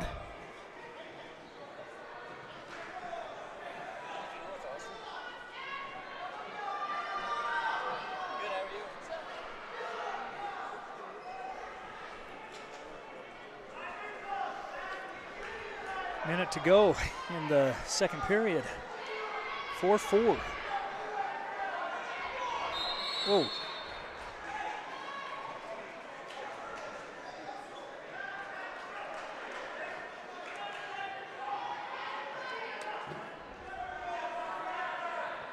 Blood time for Delta right now. Looks like blood time, or is it asthma time? I think that's an inhaler. That would be terrible to suffer from asthma and have to wrestle. Yeah, I mean, yeah, that would be you want to tough. see Mr. Panic. If I can't breathe, I'm gonna freaking claw with my fingernails through a brick wall. It's too bad they can't wear an inhaler in their shoe. That's right. Just pause for a minute. Another funny Rulon Gardner story. He at one time was wrestling. Looked like he had an inhaler tucked in the leg sleeve of his singlet. He's out there wrestling. Next thing you know, it's not an inhaler, it's a candy bar. Falls out of his singlet. And both the wrestlers stop, stare at that candy bar like, are we going for that now? Winner takes I'll fight all. you for Winner it. Takes all. That's a great story. The official kind of shakes his head, kicks the candy bar off the mat.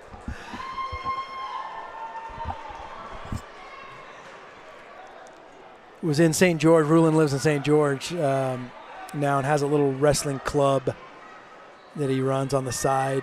And we went down there a few weeks ago and didn't realize it was during the holidays, and I thought they didn't have practice yet, but they did back in Nephi, and didn't want to get Kale in trouble for missing practice, and just we were already part way there, and I'm like, oh.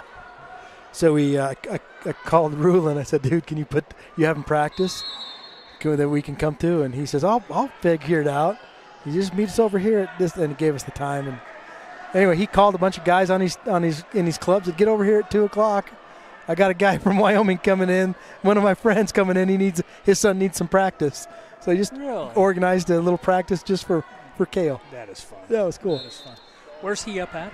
He's in St. George. Oh, he is in St. George. Okay. Yep. Dating a super awesome lady. And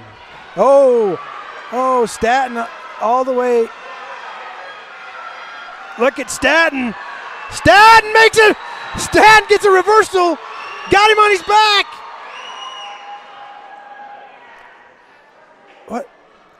What? Oh. 2 reversal. Oh, and Staten had some kind of an illegal hold there. I think Staten, so like, when you picture a headlock, sometimes you don't, and Coach Holman is asking him, why did you stop that? And probably because Staten did not have an arm. He was just pinching on Delta's neck.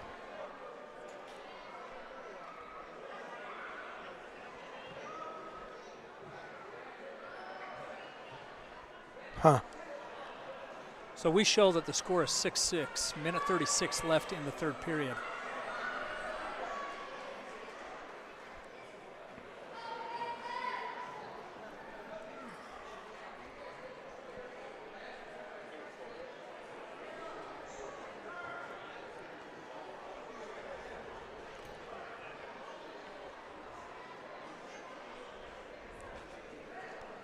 All right, there's some conversation going on.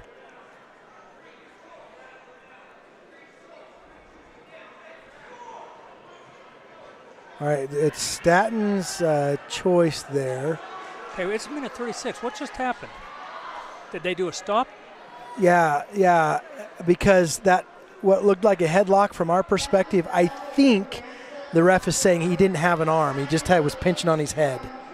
So I think that's why the ref stopped it, gave the other guy a point, or I don't know why there's 2 more points on the board. But Staten is trying to roll through like he does. Scares the tar out of me all the time, but he rolls through. Look what he's doing. Oh. Minute and 10 seconds left in the match. Staten he does some unconventional things, rolls towards his back, and sometimes it pays off for him. So he's got to get out of there. He's got to get a reversal just to tie it up with 53 seconds left, and he's hipping in, and he's getting back points now. He's going to get a pin. Yeah. Holy cow. And I think our wrestler from Delta is asthmatic, isn't he? I think he is suffering from some asthma challenges that my heart goes out to him. If you can't do anything, if you can't breathe, and I know his chest cavity is just up and down because he's trying to get his breathing under control. And look, even from this far away, it looked like his lips were turning purple. Wow, tough guy.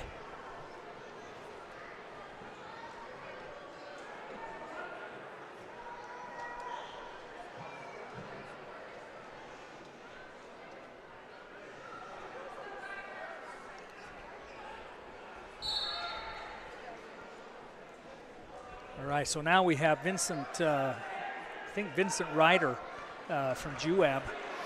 Vincent Ryder did a fantastic, I mean, he snapped his guy down, went to a front headlock, further got him down down on the mat, almost bellied out, and then just spun behind as quickly. I mean, he was like a featherweight, spun around like that and got himself a takedown. Looked like one of the small guys. He's wrestling a kid from Grantsville, Tegan Dalton. Ryder is a freshman this year, wrestling 215, so we'll have him building, growing next 3 years. How'd you like to be a 14 or 15-year-old wrestling guys that are 18? Yeah. 17 and 18. That's what he's doing. Yeah.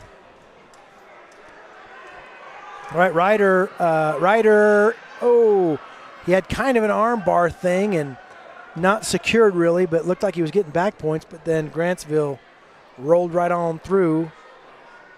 But Ryder's just kind of putting pressure on him and giving him the business.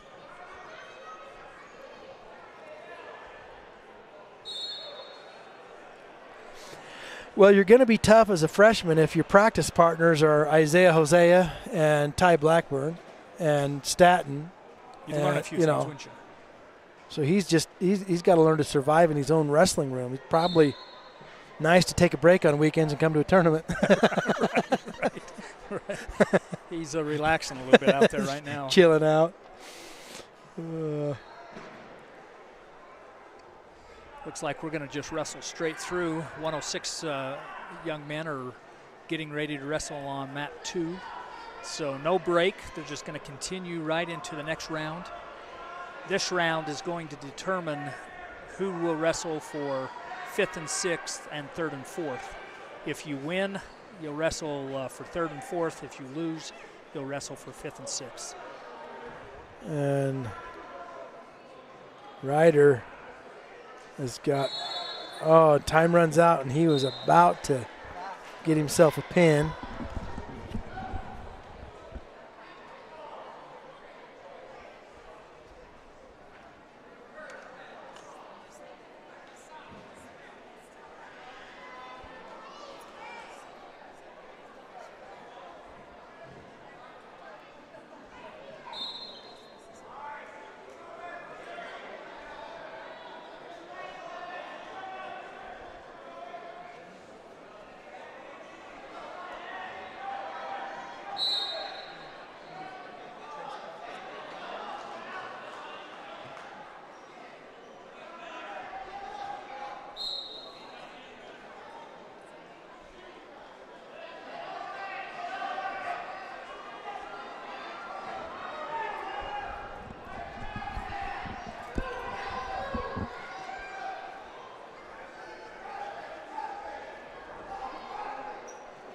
All right, minute 20 left in the second period, and Ryder's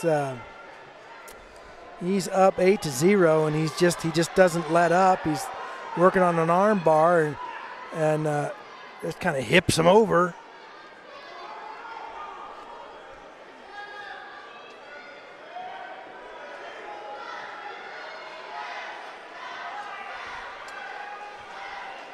Grantsville does a little sit out. Looked like Ryder was going to arm bar him there, but let's go, and it's just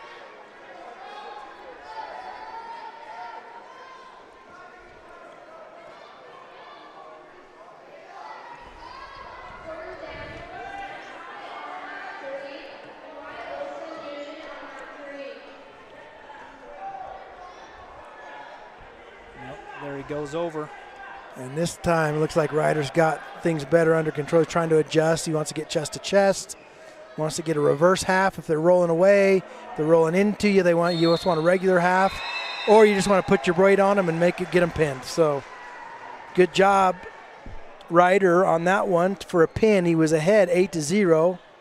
Would have gotten 3 more back points, so it could have been 11-0, but got the pin instead.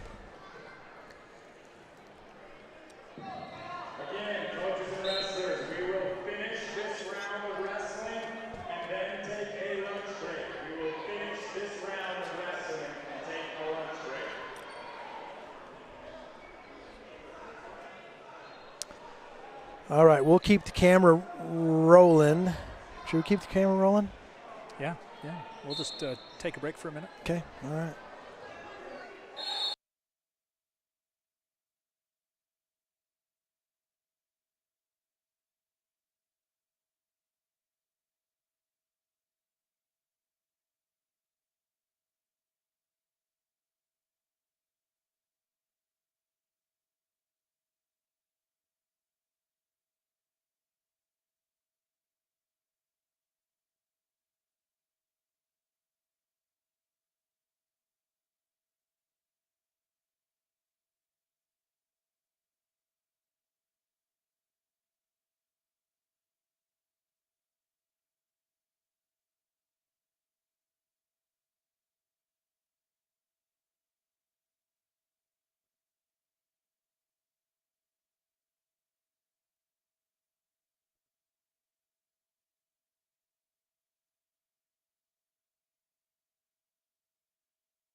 Okay, coming up, Braxton Blackett on mat number 2.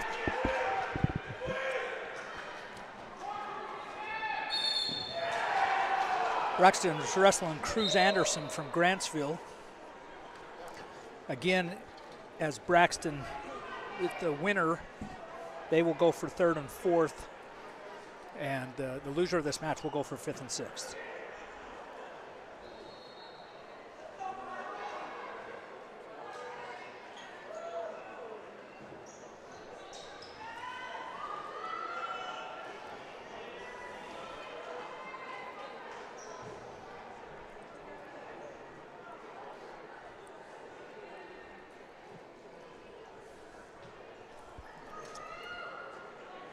Oh, we got 2 UAB wrestlers on. Let's see if we can. Yeah, so Crew Cowan has come to mat 1. He will wrestle Kyler Jenkins from Delta. So Crew is going to be on the podium.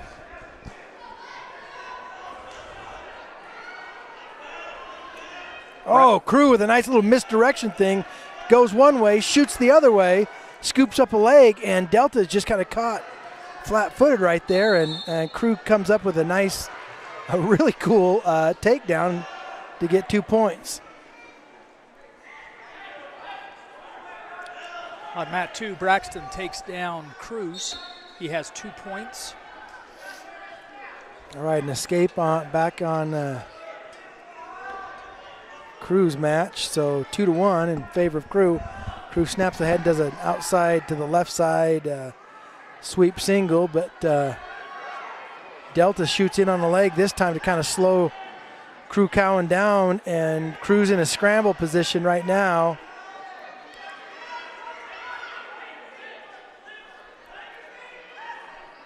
Both of them have a leg, and the official says, I've seen enough of this, let's just call it a stalemate and let's start back in the center. So just a quick update on mat 2. Braxton Blackett's up 2-0. He chooses neutral starting the 2nd period.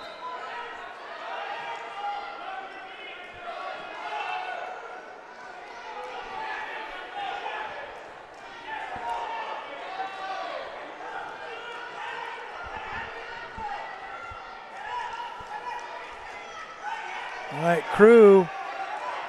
Crew's fighting for his own leg back, and Crew's doing a good job, though, of going to do a little roll-through tilt. I can't remember what they call that, but it's pretty slick. And he's just about, there's the point, start swiping.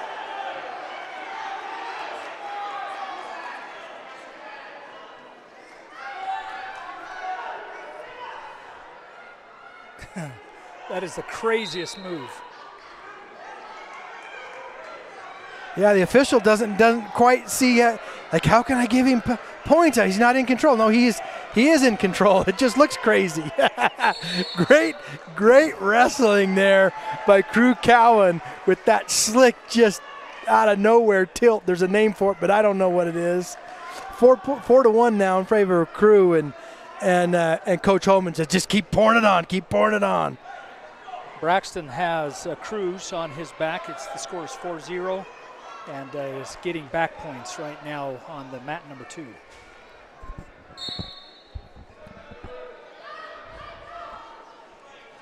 Crew lets him up, going to go neutral again. 7-2 in favor of Crew Cowan.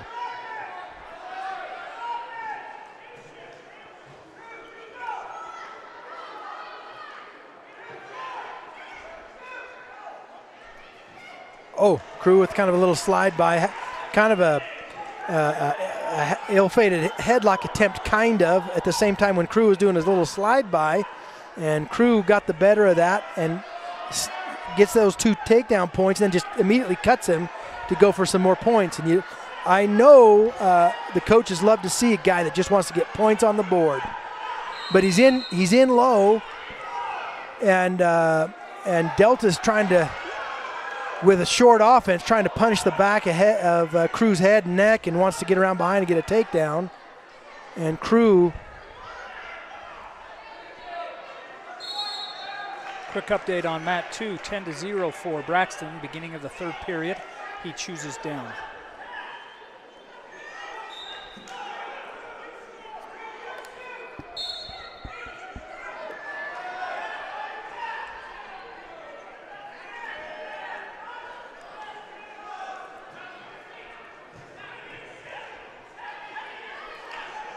.42 seconds left in the second period, 9-3 in favor of Crew.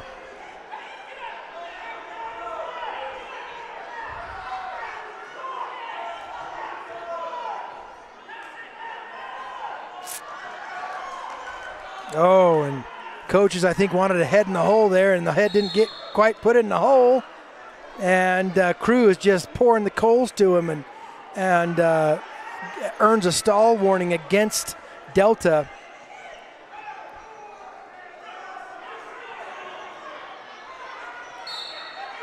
.22 seconds left in the second period. Oh, that same little bounce to one side and then change direction. And Crew's got a hold of the wrist. Coach Holman saying, get back to center, because they feel like Delta's tired right now. And while they're tired, might as well keep giving them the business. 6 seconds left. Coach Holman saying, pull, pull. He wants him to do more hard hand fighting. And now he's saying, all right, stand up, get some big breaths in, and snap, and snap, and snap. Braxton on Mat 2, 10-2, 33 seconds left. Grantsville got too near fall on a tilt. Oh. Reversal by Delta there, and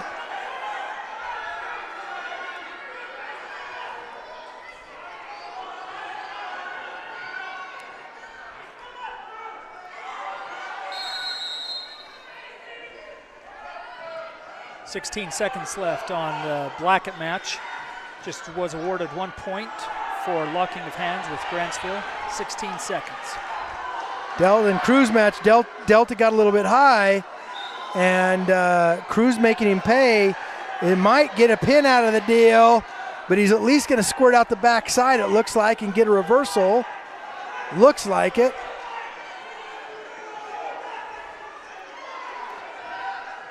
Two reversal for Jiggy. 2 near fall. Score ends 14-2. He'll be wrestling for third and fourth. Good job, Jiggy.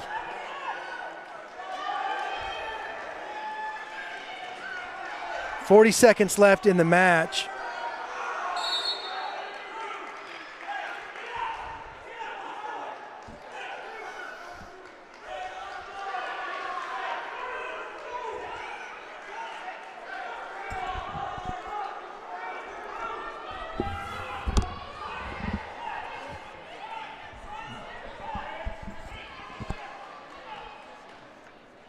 Wow, 9-5 on Crew's match. 34 seconds. Oh, he's going to get a reversal here, which he does.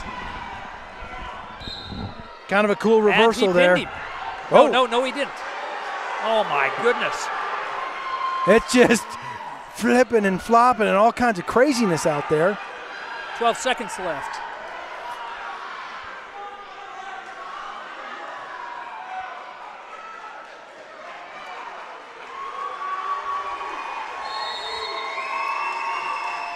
So Crew Cowan, he'll be wrestling for third and fourth.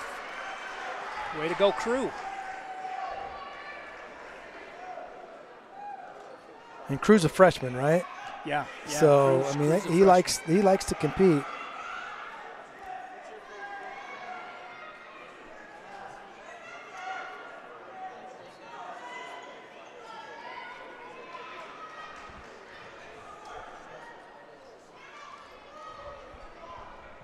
For those that are watching, we'll just give you a quick team score update. JUAB 243, Canyon View 201.5, Union 162, and Delta 151.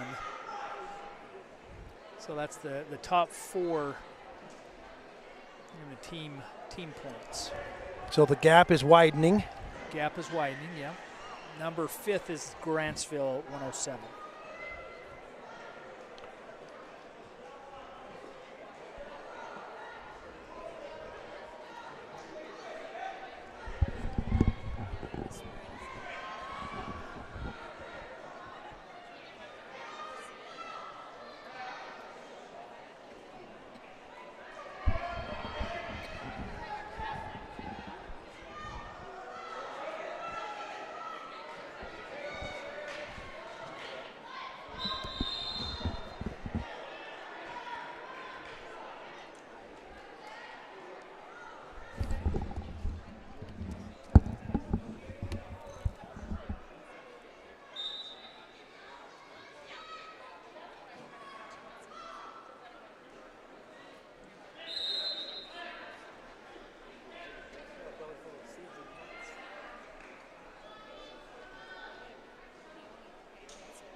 All right, I think we've got Hayden Adams on mat number 1 against Pierre O'Riordan.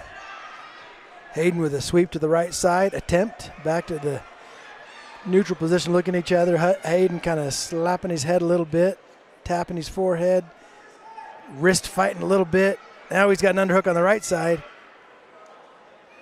Does a nice little throw by and looking for a knee to grab on the way by.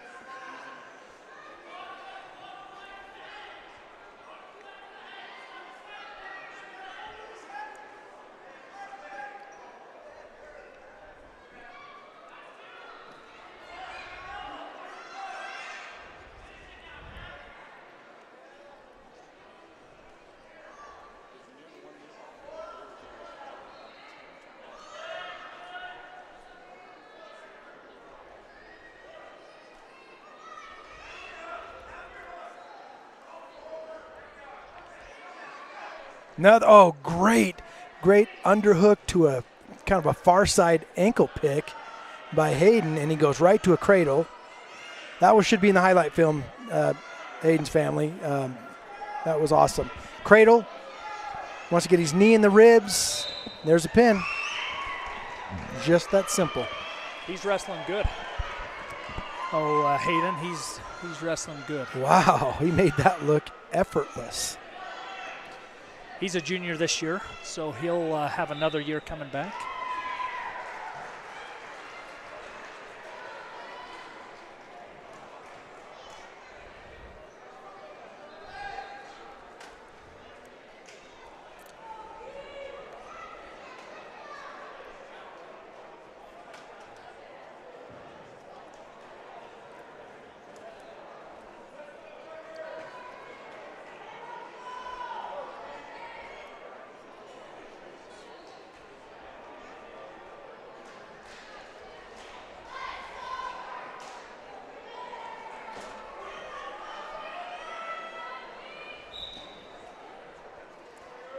All right, I think we've got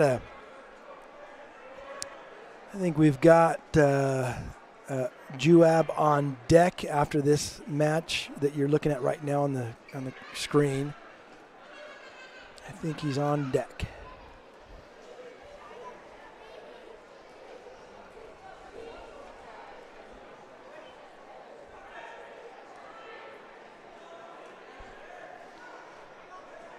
Yeah, on mat 1, we've got Chet Shepard. He'll be wrestling Brant Blood from Canyon View. And then on mat 2, we also have Tegan Anderson coming up. He'll be wrestling Luke Gordon from Manti.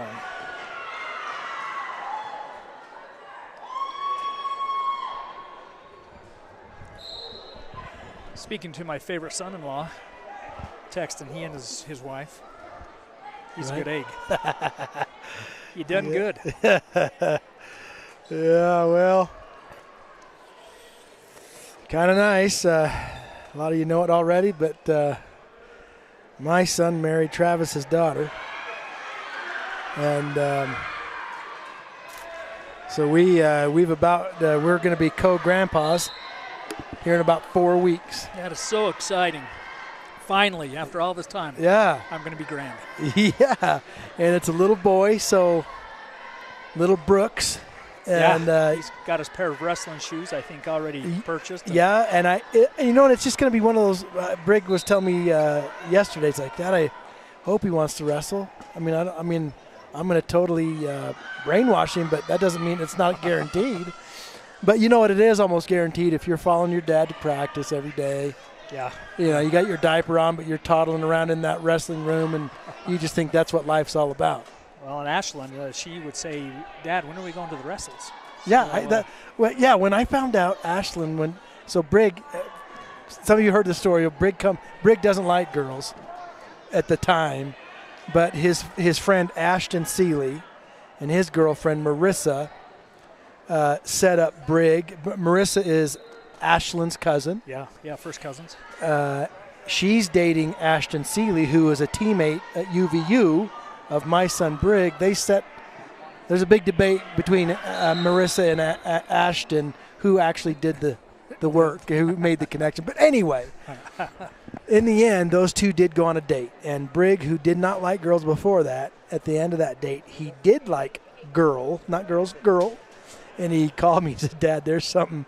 He literally said that, Dad, there's something special about this one. And I'm like, to hear Brig say that, it was like, okay then. I trusted him so much when he said, Dad, there's something special about this one. I think my next words were, then don't screw it up. But anyway, it's just been wonderful watching those two. They're just one of those cute couples that everybody likes to be around because they make every other couple want to do a little bit better, and they're just fun and just great people. And they finally got a baby that's about here. And Brig Coaches is the wrestling coach at Southern Virginia University, and so Ashlyn is the director of operations. Yes. For SVU Wrestling, and they work great together. And it's Ashlyn. She really does love wrestling, and she's loved it since she was a little girl. Yeah, she just has always thought that was okay. I was visiting my mom last night and picked up a cutest little blanket for little Brooks. So He's going to be one spoiled little boy. yeah, I'm going to just publicly thank my mom on this radio. She's probably listening. My dad's been up here by us for a minute. He came out with Garrison yesterday, and visiting Mom last night. And we'd like to thank the sponsors of Brooks Hoops. yeah. Thank you, sponsors. While we're at that, we might as well thank our actual sponsors of JUAB Wrestling. Total Archery,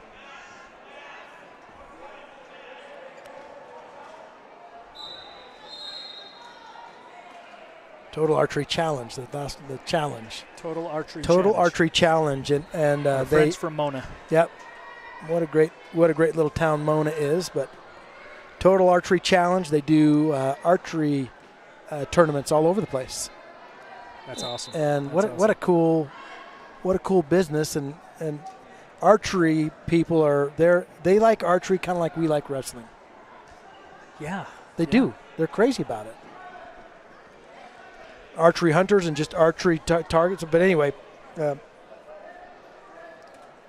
big time supporters of veterans. They've got an annual event that's all dedicated to supporting veterans. So we, even for reasons outside of wrestling, we sure appreciate what they do. Yeah, make sure you go to their website. We don't know the URL for sure, but I would imagine you can find it if you want to learn more information about them and what they do. And Total Archery Challenge. Total Archery Challenge. Go check them out. I think you'll be glad you did.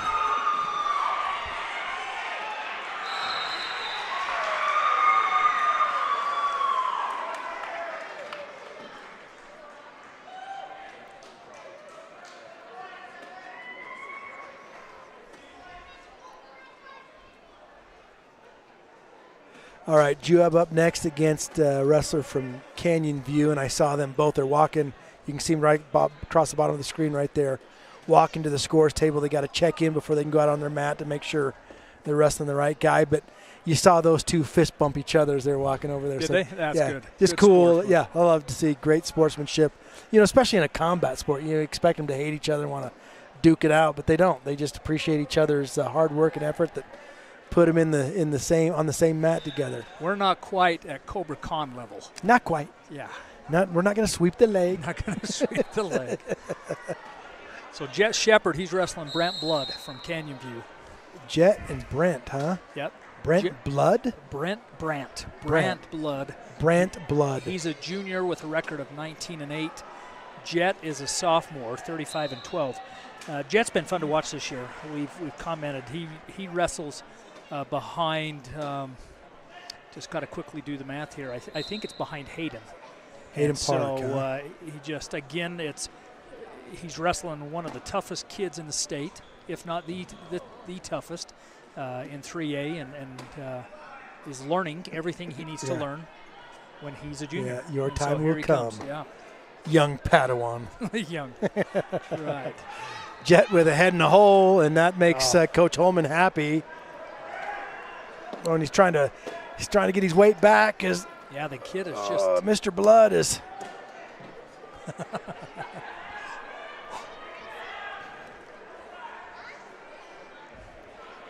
There's flying cups. There's cups everywhere, and there's a pin. Mr. Jet Shepard, he made kind of quick work. Not kind of. He did make quick work out of that. He's going to be fun to watch in the upcoming years.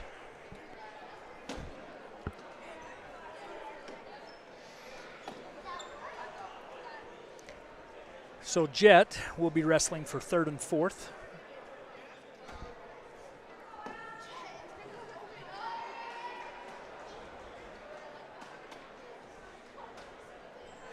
So it sounds like here in Utah that you bring two wrestlers for each weight, they both score points. Is that how that works? No, what they do is the person who goes furthest or scores the most points, they count. They're the ones they count for the team points. So how do we get to 200 and something points this early? I mean, is that normal? I don't know.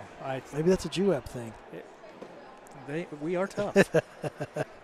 I really can't dissect it. We'd like to thank ourselves. Thank you very much. Yeah, we would like to thank ourselves for being so awesome. It's just not sure how it happens. It just is. We just show up and watch the wrestling and talk about it. The hard work happens in the room, and then we just take credit. I guess I am dropping my son off at wrestling practice twice a week at 6 in the morning. They got two times a week. Yeah. They have an early morning practice. But that doesn't displace the afternoon practice because they had an afternoon practice every day. Yeah, yeah.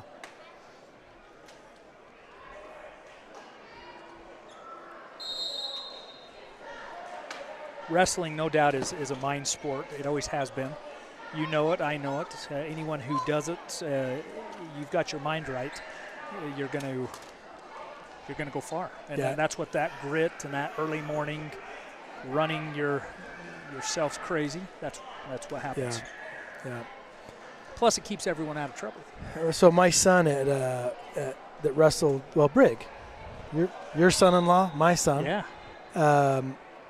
When he was at Utah Valley University wrestling with Ashton, they bring in mentors from the community, business leaders and other people that have a story to tell and something just to teach and to motivate the wrestlers. And I think it was at that one of those little events that they brought in a Navy SEAL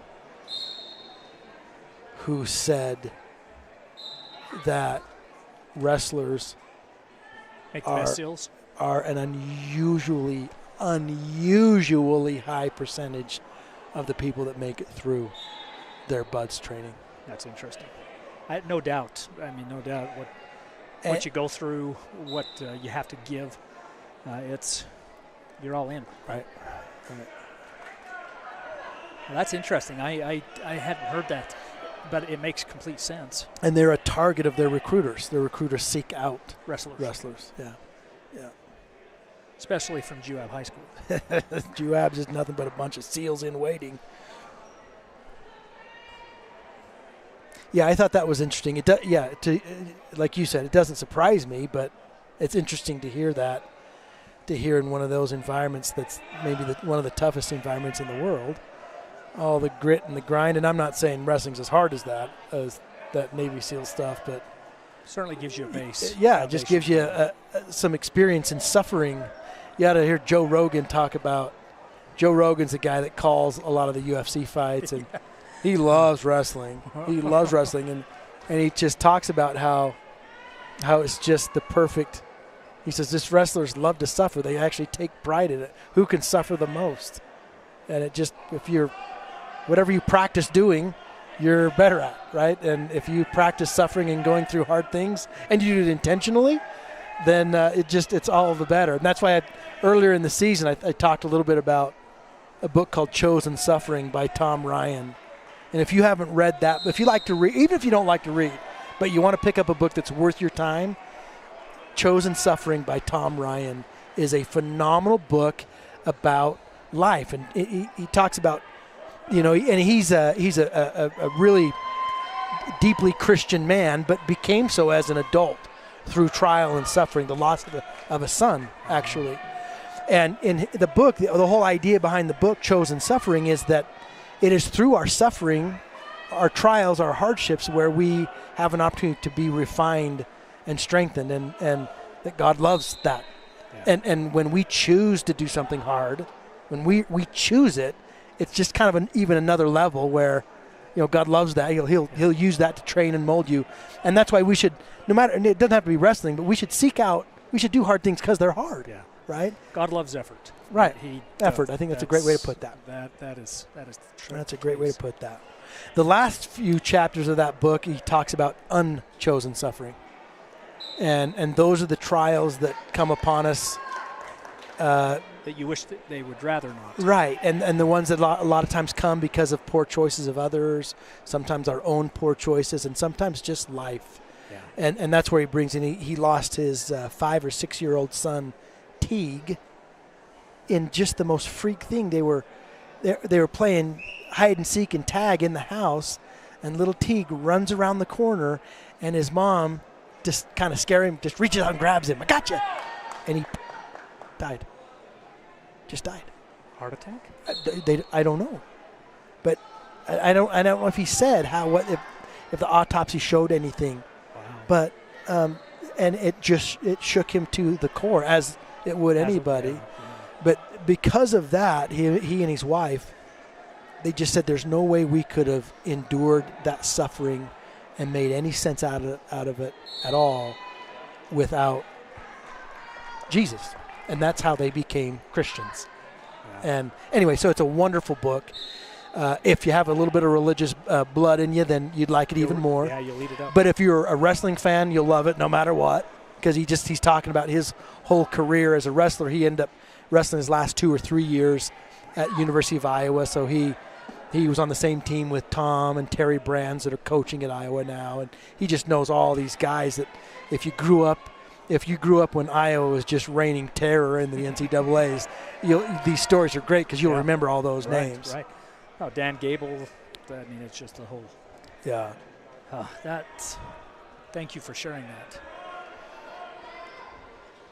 Another great wrestling book is Mission Accomplished by Matt Brown, and he's a wrestler for Penn State, won a national championship after serving a full-time mission for the Church of Jesus Christ of Latter-day Saints. Is that right? He's the only one, the only return missionary to win a national championship, and it was quite a deal. But anyway, this book is great because if you want to get some insight into what's going on at Penn State, what makes Cale Sanderson the world's best wrestling coach, and I saw something online the other day. They're saying he might be the best coach of any sport, but he's got a program that's so special that the Buffalo Bills head coach came to State College, Pennsylvania, and sat and watched practice for 2 weeks to see what is going on, because something special is going on in that wrestling room.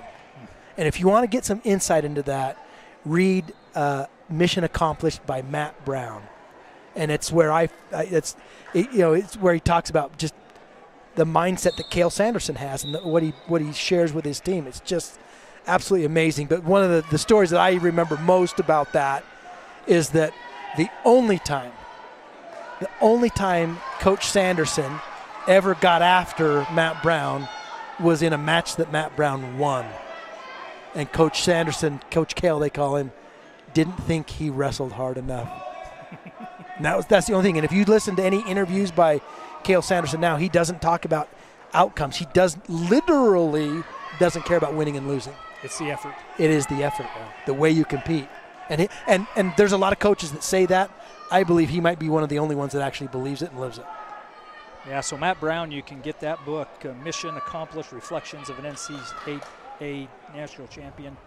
Get it on Barnes & Noble, give it on Amazon, Kindle. It's just too bad we don't get an affiliate sponsor. That's right.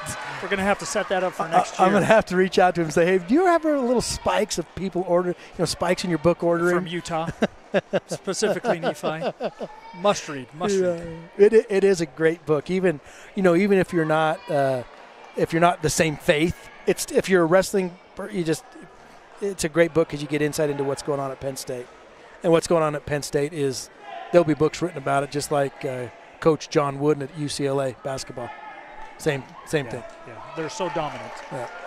Yeah. And their coaching styles so similar. What's interesting is, of course, Austin, your son, second son, wrestled for Penn State and was out there for 6 years. 6 years. Yeah. And so we got some insight into Coach Cale. You were right there. It's pretty neat. He's the real deal.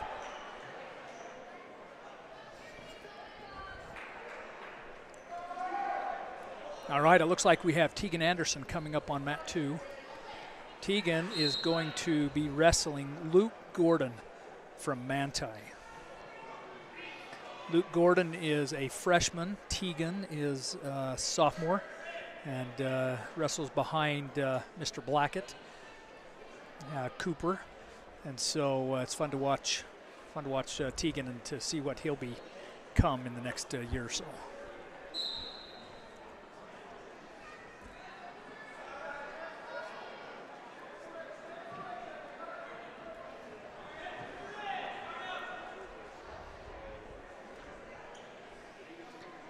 So after today, this is our last broadcast together. Yeah. I don't know what we're going to do.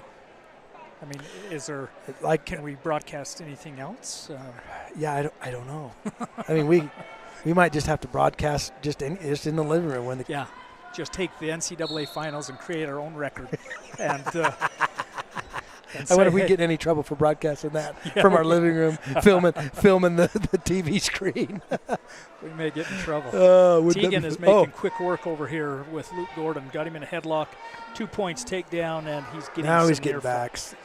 There he goes. That headlock. When you're stuck in that, see how Tegan's got his elbow just cranked across his face. Oh, good fight for Manti. Yeah, that courage. took and he's bleeding because of it, but that took a ton of courage. Teague's kind of limping. Remember, his last match, he kind of jacked up. Maybe it kind of looks like an ankle. The way is there tape down there? Yeah, it looks like he's been taken care of by an orthopedic surgeon. Yep. Kind of handy. A little roll through cradle there. Knees right where he wants it, digging in the bottom and the ribs, I mean. And there you go. Excellent job, Tegan. Okay, over here we've got Justice. Isn't that Justice? Yeah, Justice Reynolds. I didn't see Justice in any of his other matches. He got beat yesterday, I think, in his. Oh, okay. It was a first round match, but he has fought back this whole time. He is wrestling in Easton Johnson, a senior. Record 22-16. Justice is a freshman. Has a record of 24-11.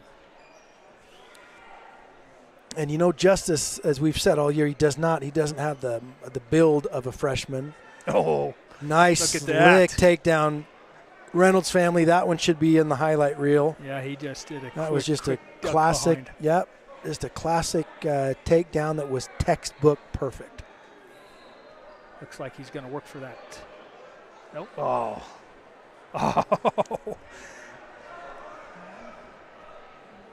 He says, if I'm not going to get you with a single leg, I'm going to get you with a cradle. And if I'm not going to get you with the cradle, I'm just going to flip you behind.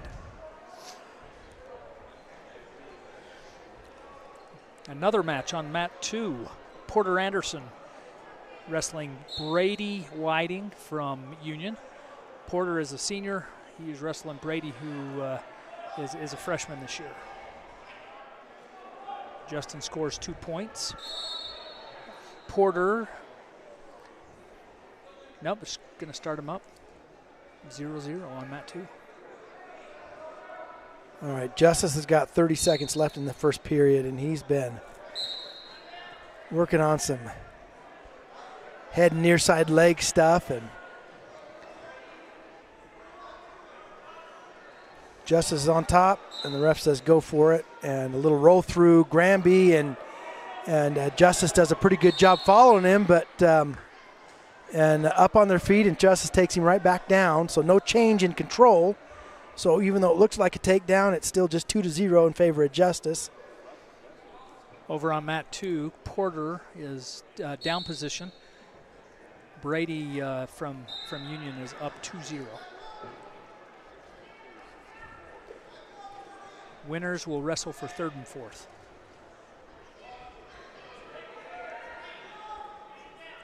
All right, Justice gets his choice. Grantsville deferred, and Justice chose bottom. Sit out and a switch, and Grantsville does a good job of getting a tough Justice back down on the mat.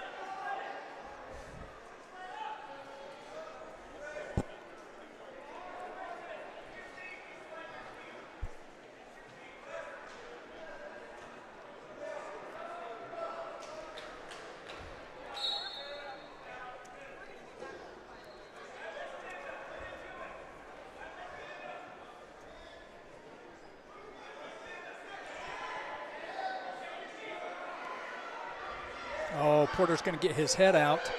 He does, and and Porter's just trying to post. He's got it. He stops him there. He'll put him on his back. And I'm telling you what, that Union wrestler just took all kinds of just courage stepped to in. hang on to that. But, whew, that was cool. All right, Justice, I didn't see it, but a reversal. Hopefully you saw it. But Justice with a reversal with 55 seconds left in the second period. Justice is ahead 4-0, so Grantsville is on bottom getting set, and their official says cover. That means get on top. They say cover. I don't know why, but Justice with a cradle. Pulls him back. Oh, did he get any? The ref was swiping, and enough to get 2 points. Well done by Justice. Took what he could get.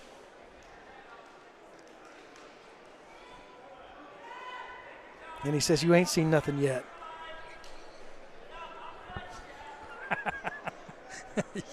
You just wait.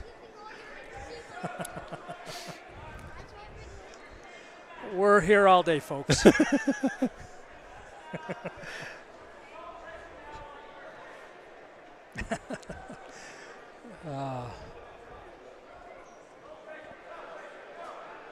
Justice just putting some heavy grind on Grantsville. So here he is, a freshman. We'll have him 3 more years. He will be fun to watch. Yeah. I mean, I'd like to. I don't know his family, but yeah, great. Does he have people. older brothers? Yeah, he had older brother Gavin. Gavin wrestled in the state final last year against Chase Ingram. Okay, that's okay. So same family then. So I kind of have this little theory in my head that these young, I just remember as a wrestler, I was the oldest boy in my family, and I was scared. I mean, I can admit it now. I was scared to wrestle people that were very much older than me. It was a little mental battle I had to. Yeah. And yet my boys, I've watched them, the younger ones who grew up with older brothers. They don't care. He said, "Let's go." They don't care. I mean, they're used to getting beat up by their older brothers. They're just gonna sling it, and go for it, because that's all they can do with their older brothers. They might take a whipping, but that's nothing different than everything else they've dealt with. Oh, Justice did a mat return there, and he held on to, locked his hands too long.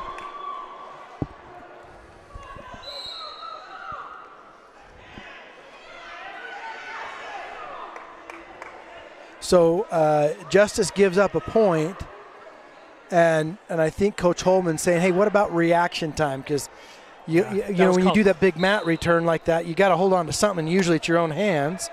Until you hit the mat. When you hit the mat, you got to be letting go, like right away. And there's some debate now, especially on the college side. They feel like that whole reaction thing has been kind of opened up Pandora's box a little bit, because everybody interprets reaction time differently. Oh, and that doesn't matter because Justice gets a pin.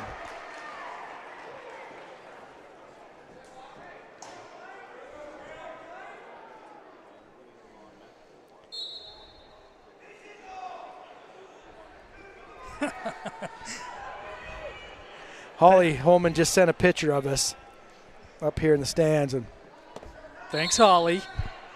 Yeah, thanks everybody. We appreciate you being on this with us. This is our hobby, isn't it? We like this. Yeah, this is what we do for fun. It is so much fun. I mean, just hearing Jason's stories all the time is just, can life get better than this? I submit it cannot. Sheesh.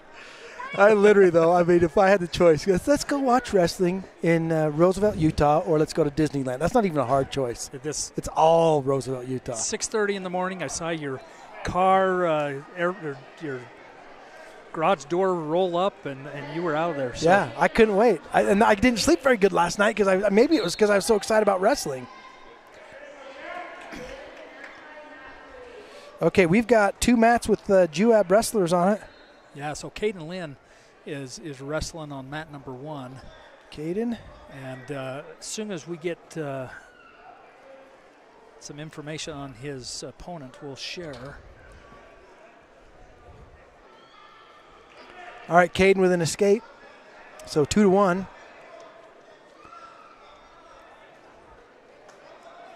Yeah, so Caden Lynn, he's wrestling Jack Cavalieri, a senior from Canyon View with a record of 34-12. On mat 2, we have Jimmy Case Larson. Oh, Jimmy Case, I haven't heard his name yet. Yeah, so he's been on the other side for a bit. Lost his first match of the tournament and has again fought back. Amazing effort when that takes place. Yeah, that's a huge thing. You lose one of your first 1 or 2 matches, and to wrestle back and us watch. I mean, like what Justice did. To see him now, that means that dude's he's got some miles in for this tournament. When you say you can wrestle only 5 matches in a day, that's basically what he did yesterday, or very close. Yeah, probably so.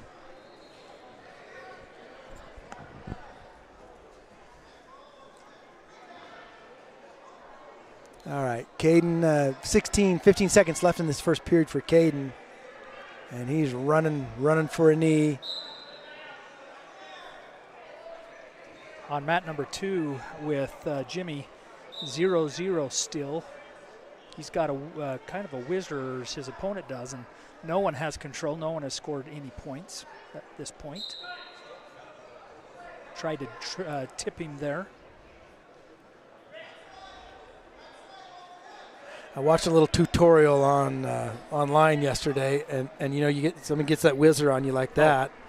He says if you can get your arm up like this and your palm facing like their head, he said you just wing it and it just sucks them in front of you and you can use it to pivot. I mean it's one of those positions where you got to wrestle through it. It's having that whizzer. It's called back in the old days, it's called a Japanese whizzer. But that whizzer is it's a good move. It's a tough thing, and whizzer. I mean, you see guys whizzer kicks. You know, they're up on their feet with a whizzer, and they whip them over do those whizzer kicks. You know, and kind of fun. Ooh, all right, Caden Lynn got a bar on one side, and he's trying to make that turn. Oh, he's just running and gunning. All right, goes back to a tight waist. 2-1 still. Minute and 18 left in the second period.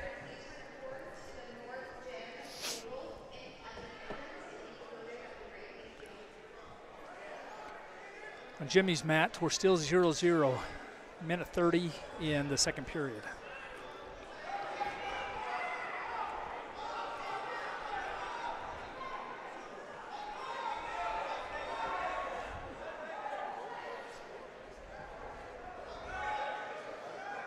Jimmy Case is in a tight spot right now. And he's hanging on to it with that leg. Official's going to call a stalemate there pretty soon, I bet you. Oh. All right, Caden with 30 seconds left. Caden's been working on back points, just hasn't been able to get any yet. His Canyon View opponent's is being kind of stingy and a little bit rude. On Jimmy's mat, he's got caught in a kind of a near side cradle. No points have been given yet, but he is in jeopardy. But to stay off of his back this long, wow, can you imagine? Holy cow! 18 seconds, 15 seconds left, and he's just sacrificed. Look at his arm. He's like, you can tear my arm off. Oh! I got only one swipe. He just one won. Swipe. Oh, come on! Oh!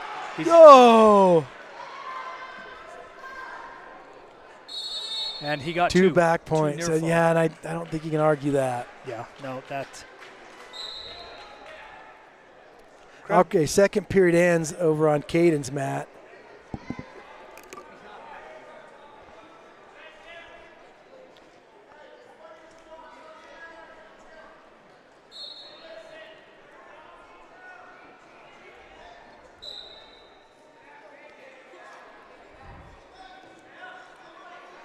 All right, well, Caden, good job. Caden's on bottom. And again, the easiest point to score in wrestling typically is an escape. Oh. Yeah, on mat 2, Jimmy. Wow. I thought Jimmy Case was going to steal back some back points there. I thought so as well. All right, Caden with an escape. That ties it up. Minute and 25 left in the match. 2-2.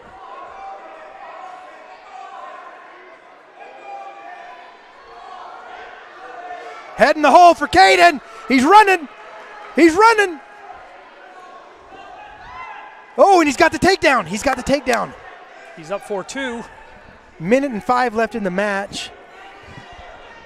And Caden rode him all last period, so he should be able to do it again and maybe get some back points out of the deal. He's got an arm bar and a wrist, a far wrist. Arm bar and a far wrist. Jimmy's got to turn his guy. He's down 2-0 with 42 seconds left in the third period. He's got to make a move here to get 2 near fall points to tie this up.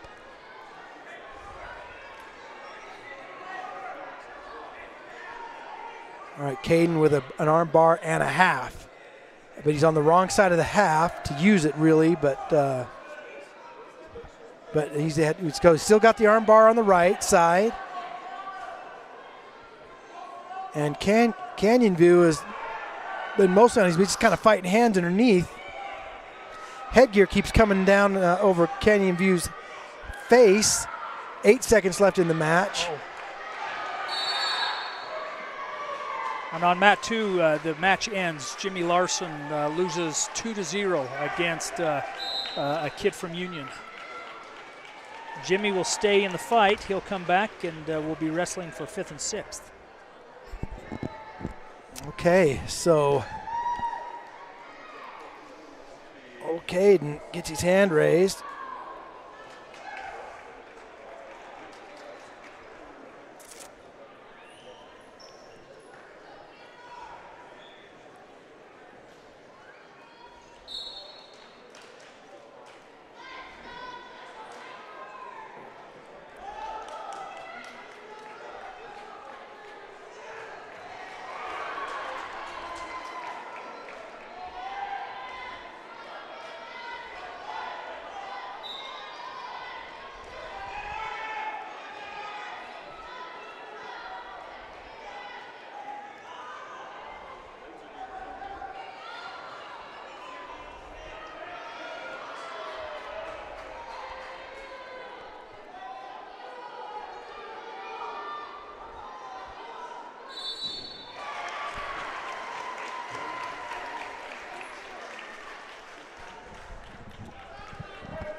So you were talking about state. So is it Central? Who's the group that's?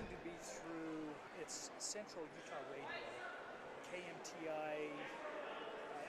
I'll get the URL for you. Are you going to be out of town? So Central Utah Radio is going to be. They've got the rights to broadcast the state tournament at the Sevier Valley Center, and. They asked one of us to come and broadcast, and I can't. I've got wrestling out east to go watch.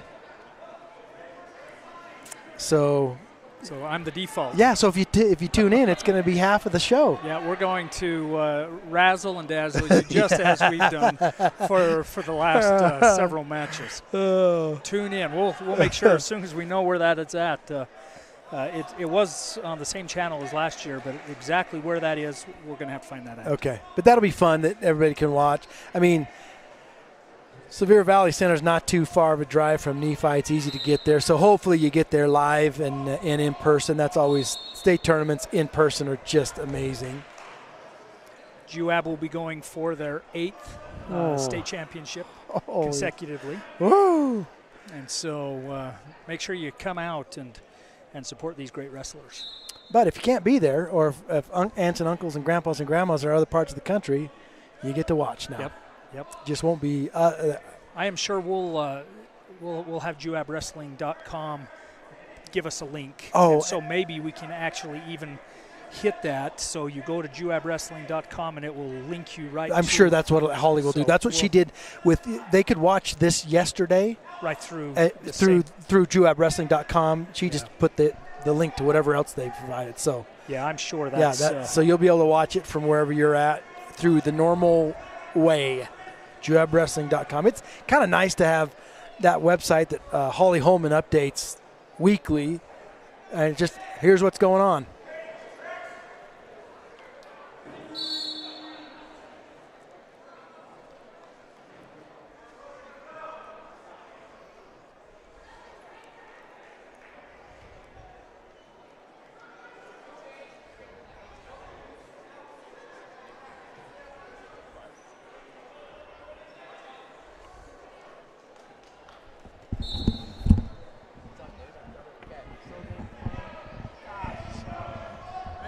I could just, you had 10 matches in a row. I just watch all of them.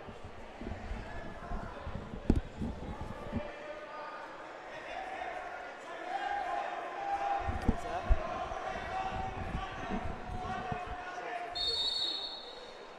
Boyd.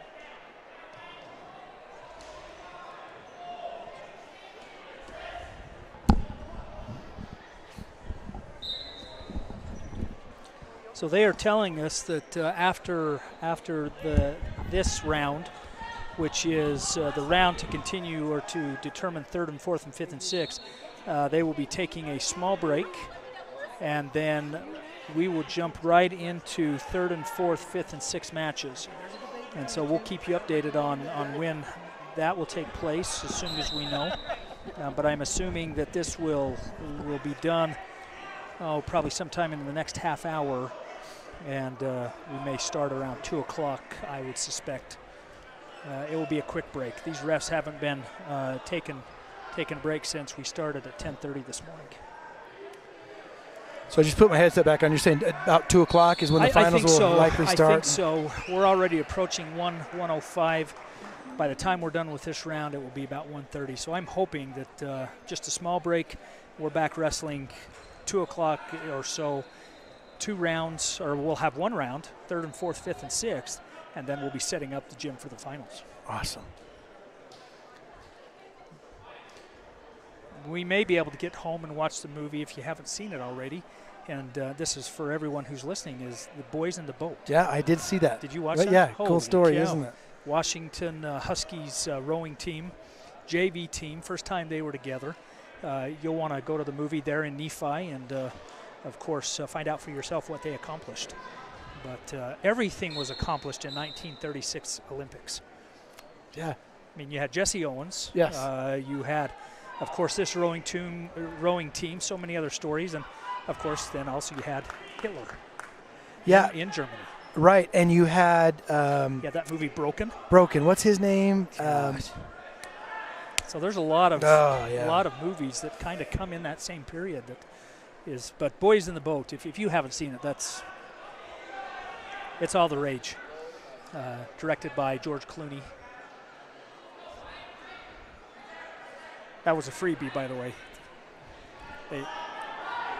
Free sponsor. That's right. Free sponsor. That's right.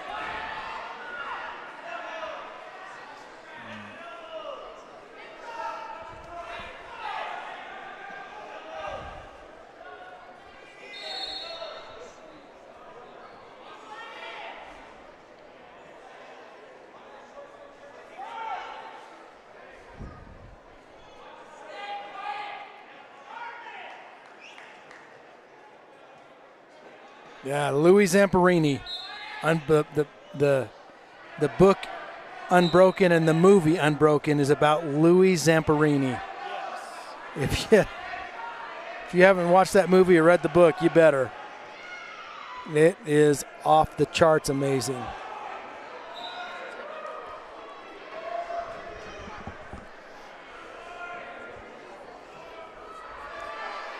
Yeah, that was quite the movie.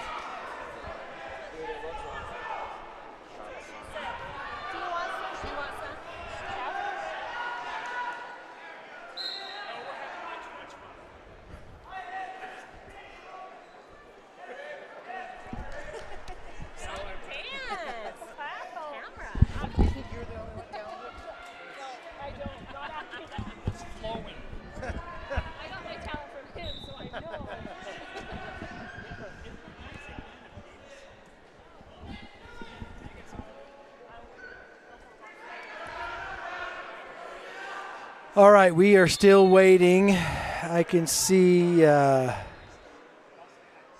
some at least one more Juab wrestler who's getting ready for his match. So we're just gonna keep the camera rolling, whether you like it or not. We're gonna keep the camera rolling and till this round ends, and then we'll shut down this live stream, go to lunch, and then be back at approximately 2 p.m. for the finals.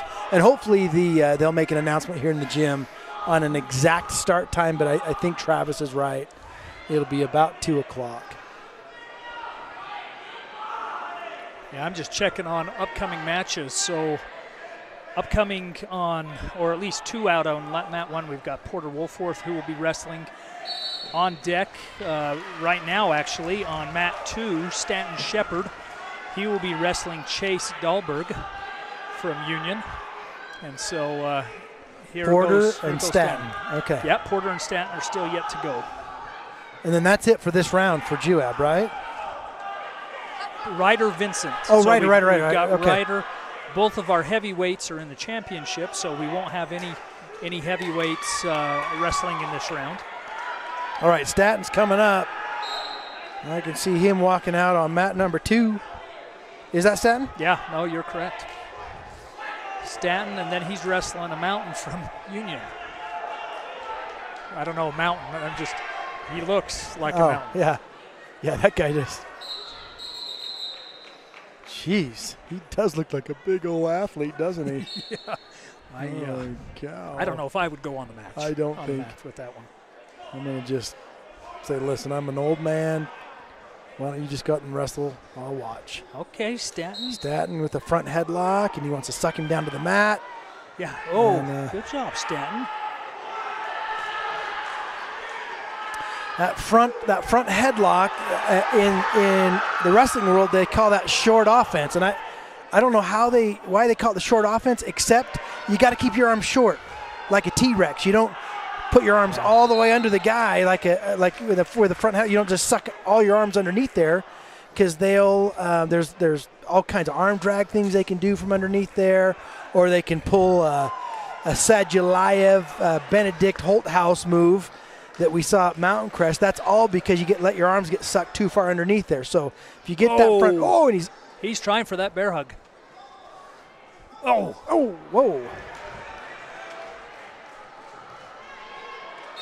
Oh.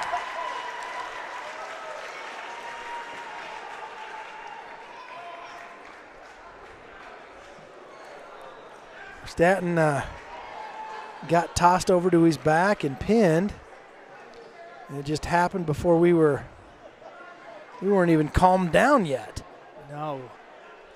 Stanton will be back for 5th and 6th. Yeah, you'll see him wrestle again.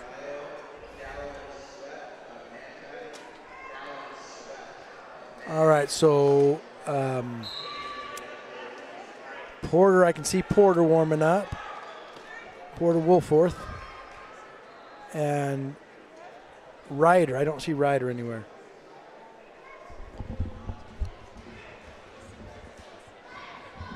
So quick update on the team scores. Juab at 263, Canyon View at 208.5, Union 179, Delta at 169. So those are the top 4 team scores. Be a couple more that will be updated before we move into the 5th and 6th, 3rd and 4th, and then the final matches. So continue to see some pull away for Juab at 263.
All right, here we go. We got Porter up on mat number 1.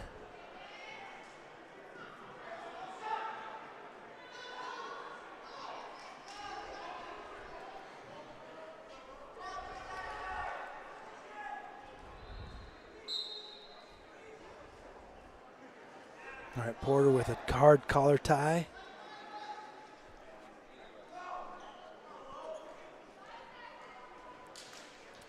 Against Dagan Heron from Grantsville, and that I just was looking at the screen. I missed that takedown by Porter. Oh, and Porter's.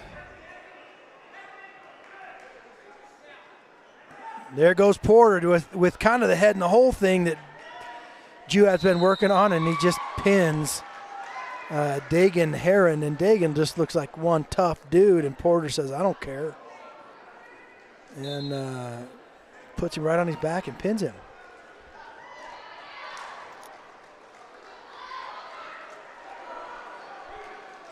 Okay, so next up should be Ryder.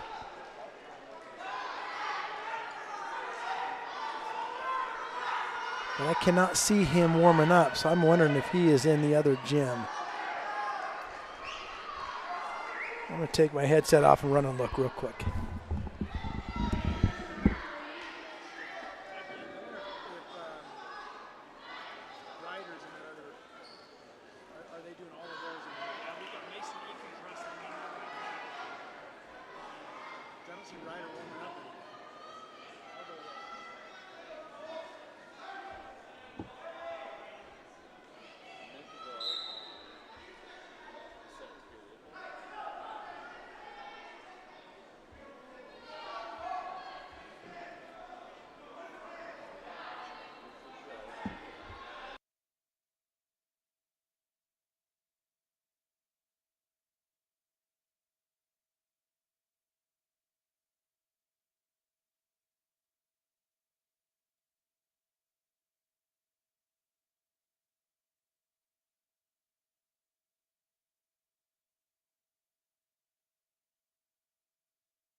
So it looks like Juab's done for this round, right? Yeah. We just got word that Ryder Vincent, freshman, he just pinned his kid from Manti, and then also Porter Wolforth, as you saw, pinned his guy, and so that puts us at heavyweight brackets, and of course we're. And is Mason wrestling right now? Still. Yeah. Track wrestling doesn't refresh very quickly, but right now it says that Mason is behind 5-2, behind Tracer Clark from Grantsville, 5-2.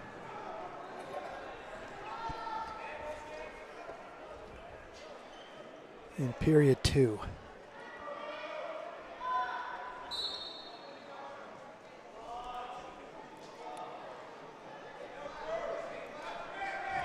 So we'll just keep this stream going until Mason, and we're just watching Mason on we're not actually watching his match, we're just watching the scorecard on Track Wrestling. By the way, Track Wrestling, if you're not familiar with Track Wrestling, it's one of the least user-friendly websites I've ever seen. But everybody uses it all over the world.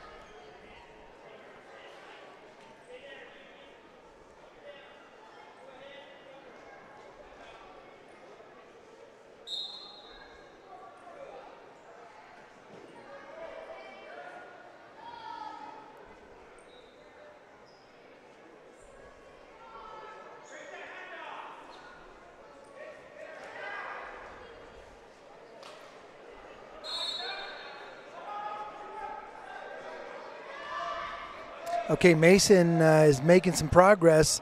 It's now 4-5. Still in favor of Tracer from Grantsville, but Mason, and it looks like Mason's on bottom. Tracer got some points. Now Tracer's ahead 7-4. Still period 2, wrapping up period 2 probably with the delay in the refresh on this website.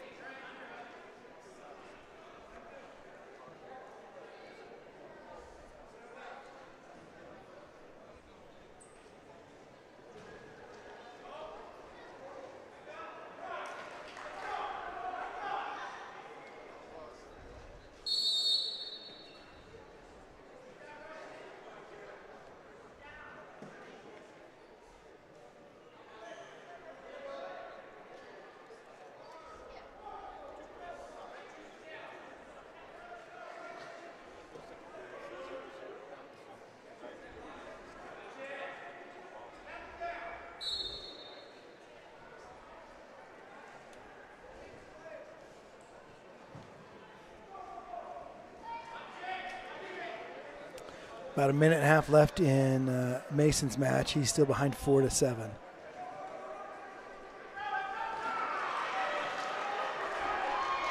The way these camera things set up, sometimes you might be thinking, why don't you just take your camera in there and film it? It's quite a big to-do to set all this up and to tear it down to set it up again. And so we usually just try to find the best place, and then we just stay put.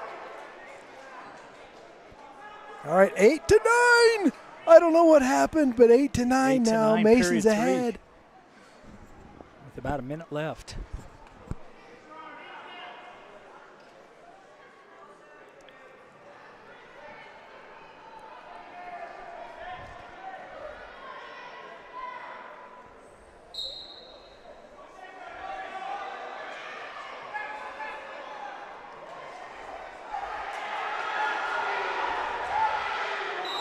Oh, Tracer. Tracer got scored 2 points. So Tracer Clark is now out ahead 10-9 over Mason Eakins.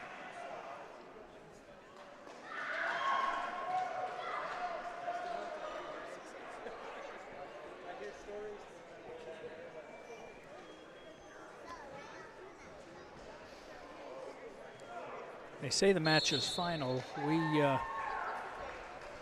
We will find out the results.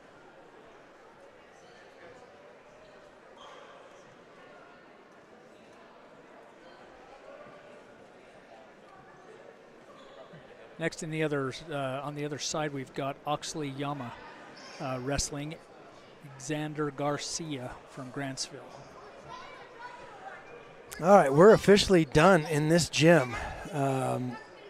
So let's wrap up this. Time right now is 1:22. We haven't heard an announcement yet, or a new announcement. Oh, here comes the announcement.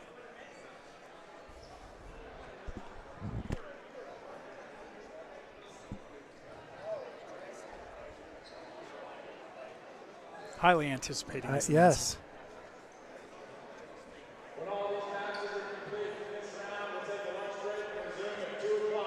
Okay. Wrestling is going to start again at 2 o'clock, so that is about 32 or 37 minutes from right now. So go grab a lunch, make a sandwich, hit the restroom if you need to, get your popcorn popped, get your Diet Coke poured. I prefer Coke Zero. That's much better. It is. It is. I like Diet Coke, but Coke Zero is it's not even close. Yeah, no, it's superior. Yes, nectar of the gods. Anyway, don't get too far away from your computer, your TV screen. 2 o'clock finals are going to kick into high gear, and it's going to be the JUAB show. So if you're a fan of JUAB wrestling, don't miss it. If you're a fan of just Utah wrestling, don't miss it. Before we wrap it up, you want to share the team score? Giving you a quick update on team scores. JUAB 270, Canyon View the closest at 208.5, Union at 186, Delta at 176.5, and Grantsville rounding out the top 5 at 120. So 270 Juab, Canyon View 208.5, 67.5 points. I don't know how the scoring works in a tournament, but that's probably locked up. Yeah. But it's fun to watch those kinds of. It's fun to watch that kind of carnage if it's your team doing the rampaging, right? Yeah. So, come back at 2:00. You're going to see some fantastic wrestling. We appreciate everybody's time and effort to be on this and join. Otherwise, why they wouldn't have us do it if nobody's going to watch? So, thank you for that. And again, sponsors Total Archery Challenge out of Moab. Mona. Mona. Great having them on board supporting Juab Wrestling.